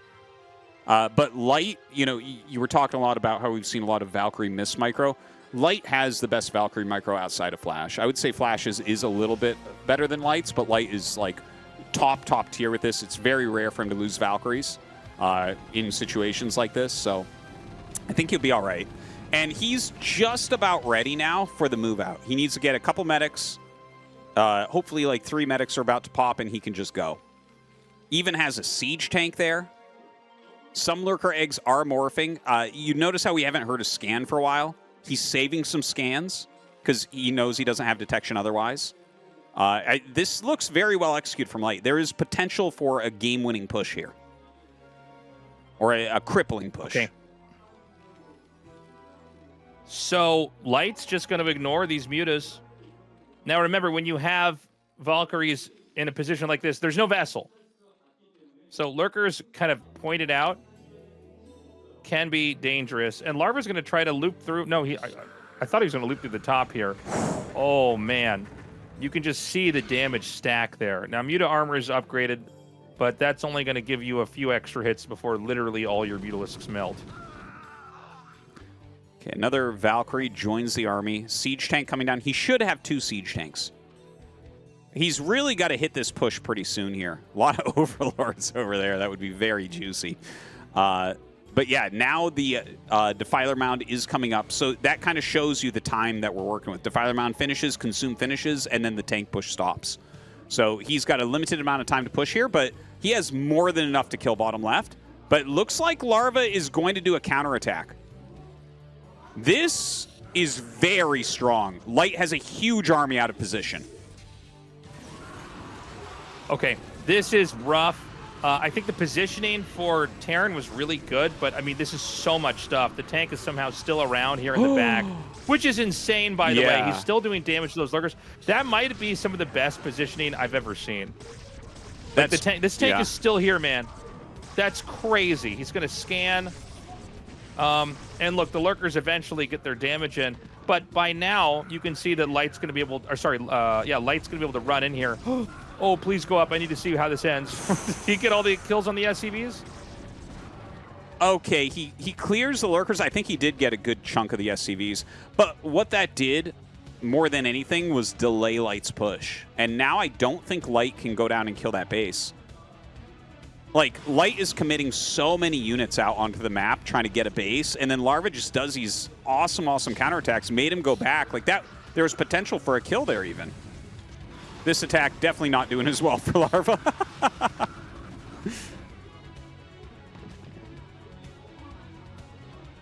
Yeah, you know, this base over... Well, hold on a second. Dude. Oh, God. You know, it's a lot of lurkers. I think someone might look at this and be like, well, 2 tanks can eventually push up here.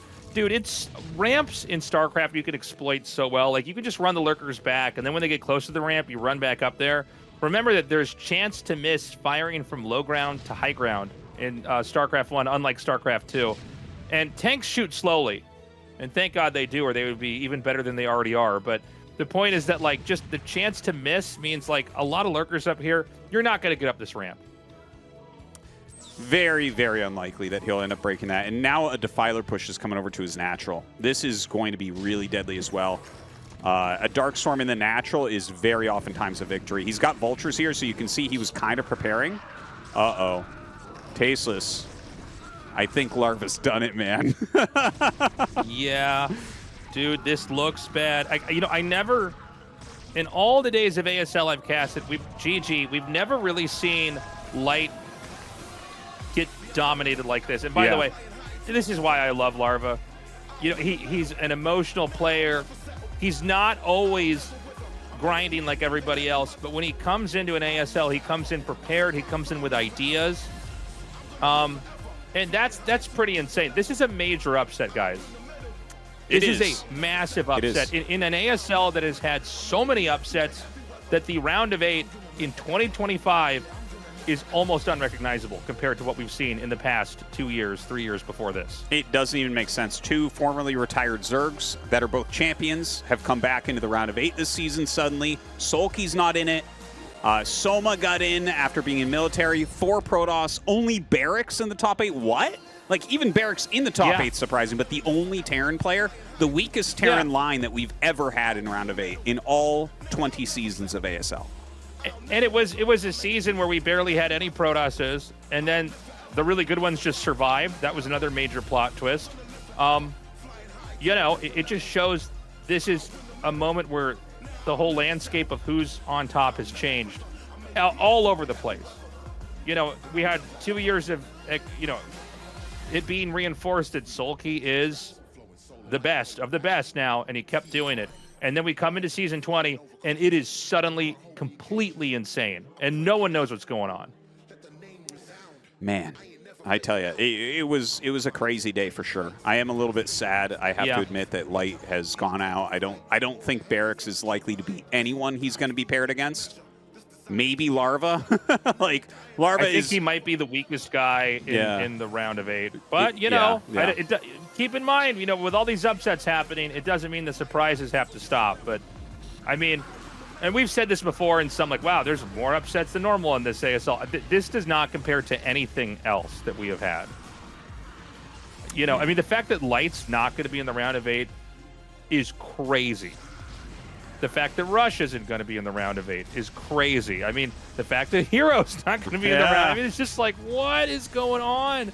The Protosses are the only ones you might expect, and they somehow over-delivered here. I guess we can talk more about this in the group draw. Woo! By the way, guys, group draw, sit back down. Yeah. Don't change the channel. Yeah, we're going to see the round of 8 interview with Larva. After this, interview. Interview? Not so fast, Tastosis, you megalomaniac. Interview first, round of 8 second. And I think that's happening. Let's get into that now. ASL Season 20 And that does it for Group D of the round of 16 of ASL Season 20, as we have today's second player with a ticket to the round of 8. It's Larva. Congratulations. Thank you. You succeed in advancing out of Group D in second place. You seem so pleased. How do you feel? I am very pleased, but there is just a 1%, a hint of regret. In that game against Soma, I genuinely could have won it, but losing just made me upset with myself. I don't know if it's because of the nerves I haven't felt in a long time, but I did not play the strategy I had originally prepared. I went with something else. I'm angry with myself, but I'm glad I advanced all in all. That notwithstanding, you advanced to the quarterfinals in second place. Just as you said, you suffered a regrettable loss in the opening game against Soma, but you scored a quick win in the first set of the losers match against Speed. Your mutiling pressure was very good. How did you decide to do that? Oh man, I'm dizzy. All this dopamine. Sorry, can you repeat that question and make it short? I'm sorry. The first set of the losers match ended very quickly. Alright. Your mutiling pressure was very good. How did you decide to do that?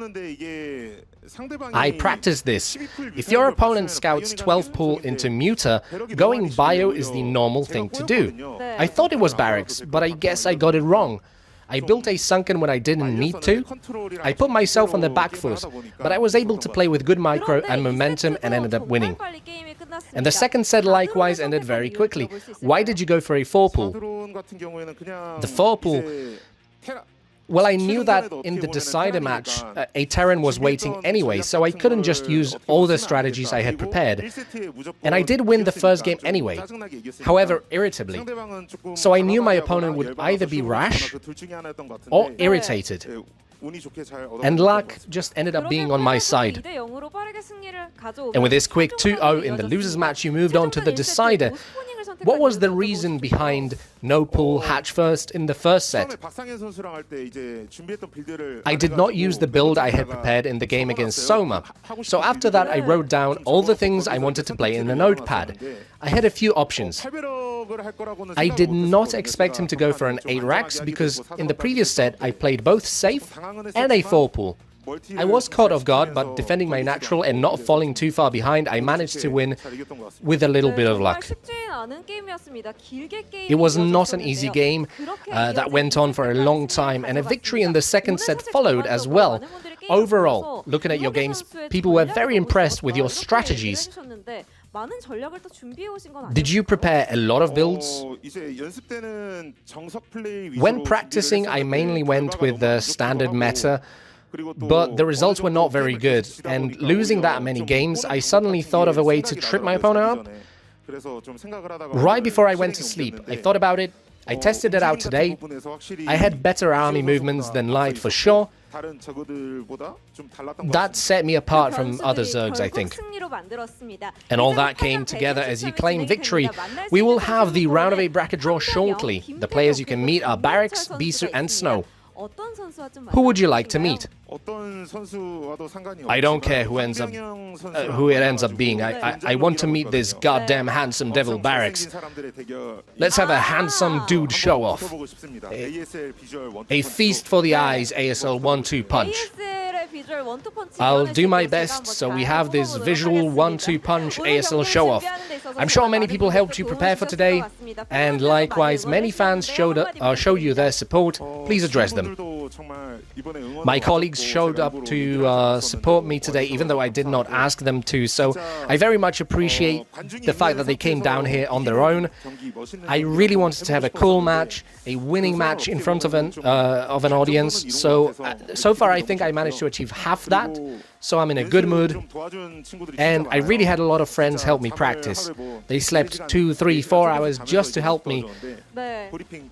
Let me give a short briefing.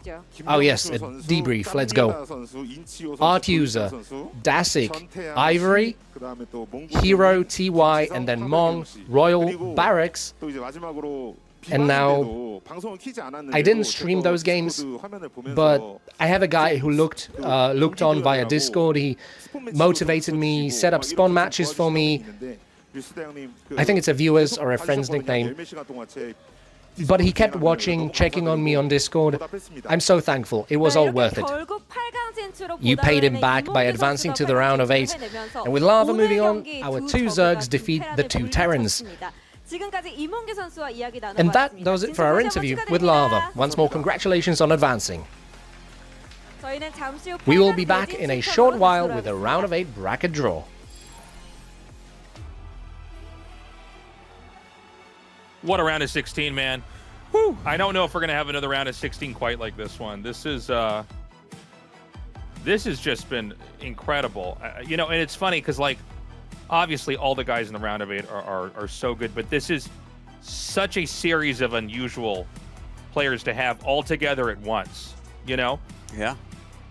Yeah, it's a wild round of 8, and I can't wait to see what the matchups are going to be. You know, we have so much potential in here for, like, you know, 4 Protoss top 4. Hell, there could be no Protosses in the top 4. I think you'd have to really stretch to get that. But yeah, 3 Zergs, 4 Protoss, 1 Terran. The weakest Terran line we've seen. A completely new Zerg line. Normally it's Queen, Hero, and Sulky in the top 8. Now it's Soma, Larva, and Effort. But you can't really talk any shit about these 3 because, like, Larva and Effort are champions, and Soma's been so close. Like, Zerg just has a really deep line. Like, the Zerg players, there's a lot of top-tier Zerg players. For sure, though, the highest chance ever in an ASL, a Protoss wins with this lineup. And Artosis' worst nightmare became true. Terran actually was the hardest race all along. It just took up to Season 20 of ASL, and Barracks being the only guy surviving. Get ready for this to be the last round of 8. There's any Terrans in the ASL. Well, it took a while for the 4 apes of the apocalypse to figure it out, Tasteless, and how to use the right strats and everything for Zergs to figure out that you can just counterattack and cast Defiler spells and get easy walkovers. But yeah, you know, I was calling when the round of 16 was starting, I was saying I think Snow and Soma are the 2 ones most likely to go ahead and make it to, like, a championship here. Those are kind of my 2 picks. What about yours before we see the round of 8? Who are you looking at out of this round of 8 that you think is very likely to go forward to the championship? I think Snow, for sure. Yeah. And I actually think Mini. Mini, okay. I think Snow and Mini. Yeah. You know, Mini has his problems, I think, in the round of 24 and round of 16 sometimes, and he's definitely, I mean, he's almost won ASL, you know, several times before, but I do feel like he's improved a lot in how he's kind of picking build orders in series. He's nasty in PvP. Yeah. We can't deny that. You know, Mini wasn't one of the top 4 Protosses in that KSL, right? Because we should be ready for the possibility of 4 Protosses in the Final 4, depending on the bracket layout, which we're going to find out about in a second, guys. Don't forget the group draw is coming, but I don't know.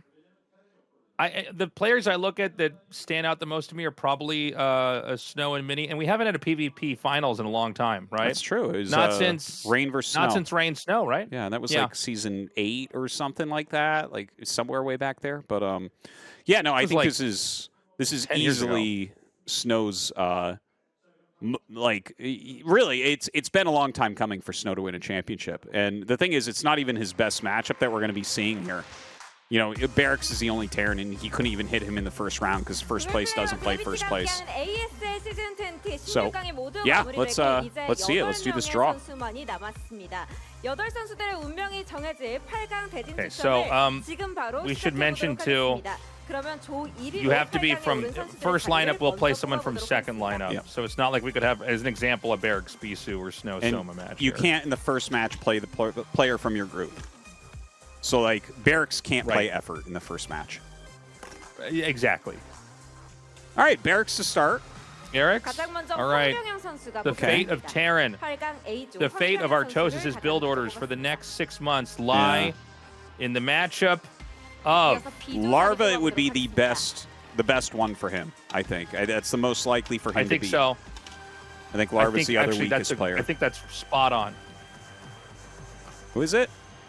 Snow? Snow. All right. 비조 Well, guys, Terran was is good- gone. The human good race we knowing should ya. have known between the aliens that were advanced and the bugs. The humans would never last. Oh, I'm sorry. We're being stupid here. She's drawing all the we first, are stupid. The first people. Never mind. Yeah, of course. Oh, this is no a one terrible good. way to do this. Why are they doing this way? This is okay. Well, they want to make it as anticlimactic as possible. Yeah, it doesn't matter where these people end up. Do you know how much worse our analysis of this is right now? Yeah. I'm like, well, like we said earlier, guys, each of these players is going to play somebody from lineup 2. Yeah. Okay, so that's the lineup. Those are the sides that they're on. So Barracks, not too likely to win a championship. You know, it's funny. I just explained that like people in lineup 1 couldn't play, and then Barracks and Snow came out. I'm like, all right, well. Yeah, exactly. Shows how much I can retain. All right, guys. Barracks versus Larva. I think if he goes up against Mini or Best, he is dead, and I think Effort is just favored. And by the way, I think Larva is probably favored too. Huh. Yeah, let's see. Effort. So Effort can't. Okay, you know what? No. Not a bad matchup. He can't play Barracks because they were in the same group. I hate this. I hate this whole system. I hate this whole system. Oh my gosh. Oh my god. You know, there's got to be a better way to do this. There's got to be. There's 1,000 better ways to do this, Tasteless. Yes, this is. Okay, that was Mini. She didn't open it well. All right. So it's going to be Mini versus Barracks. You know what? I think that's a fun matchup. Mini's favored, I would say, but Barracks brings really good builds. He's gotten a lot better. Fun. It's like a good matchup. Watching somebody get thrown off of a mechanical bull. Like, it's fun, you know? It's like you're not going to stay on there. I think it'll be a good match. I think it'll be a competitive match. I do think Mini wins that, but I think it'll be a competitive match. Okay, she said it well this time. Okay. Effort versus Snow, right? For all I know, they go over to make an Effort versus Soma because it's so confusing. Snow versus Effort. All right, that's going to be a good one. I think Snow just slightly favored, but you know, Effort's looked pretty sick. Yeah, and that He's means looked really good. Yeah. We already have the rest of the bracket. She doesn't need to do this because Best has to play Soma and Bisu has to play Larva. Oh, thank God. I thought we were going to get a ZVZ and a PvP. I was like, no. So no mirror matchups. matchups. Guys, by the way, PvP, Final Four, totally possible. Totally possible. It's in the cards. These are good matchups, man. Here. These are fun matchups. Yeah. Like, I think Mini, Snow, I think Protoss Soma, is favored Bisu. here, except for maybe Soma Best. I think maybe Best might be. Someone might be slightly favored. I don't know. It's hard to say. Yeah. Okay, cool round of 8. Indeed. That is a fun one. I actually think my favorite match, and not just because of Terran players in there, but I do like Barracks Mini. I think that's going to be a fun one, and I think Effort Snow looks really interesting to me as well. Because Effort, don't underestimate this guy. He's one of the best ever to do it, and he's not always active. For sure. So I think there is upset potential there. Maybe Snow gets shut down by another Zerg in how many seasons in a row now? Guys, that's all the time we have. Please consider signing up for our Patreon at patreon.com/ASL English. And we'll be back next week at the usual time for the round of 8. Bye-bye.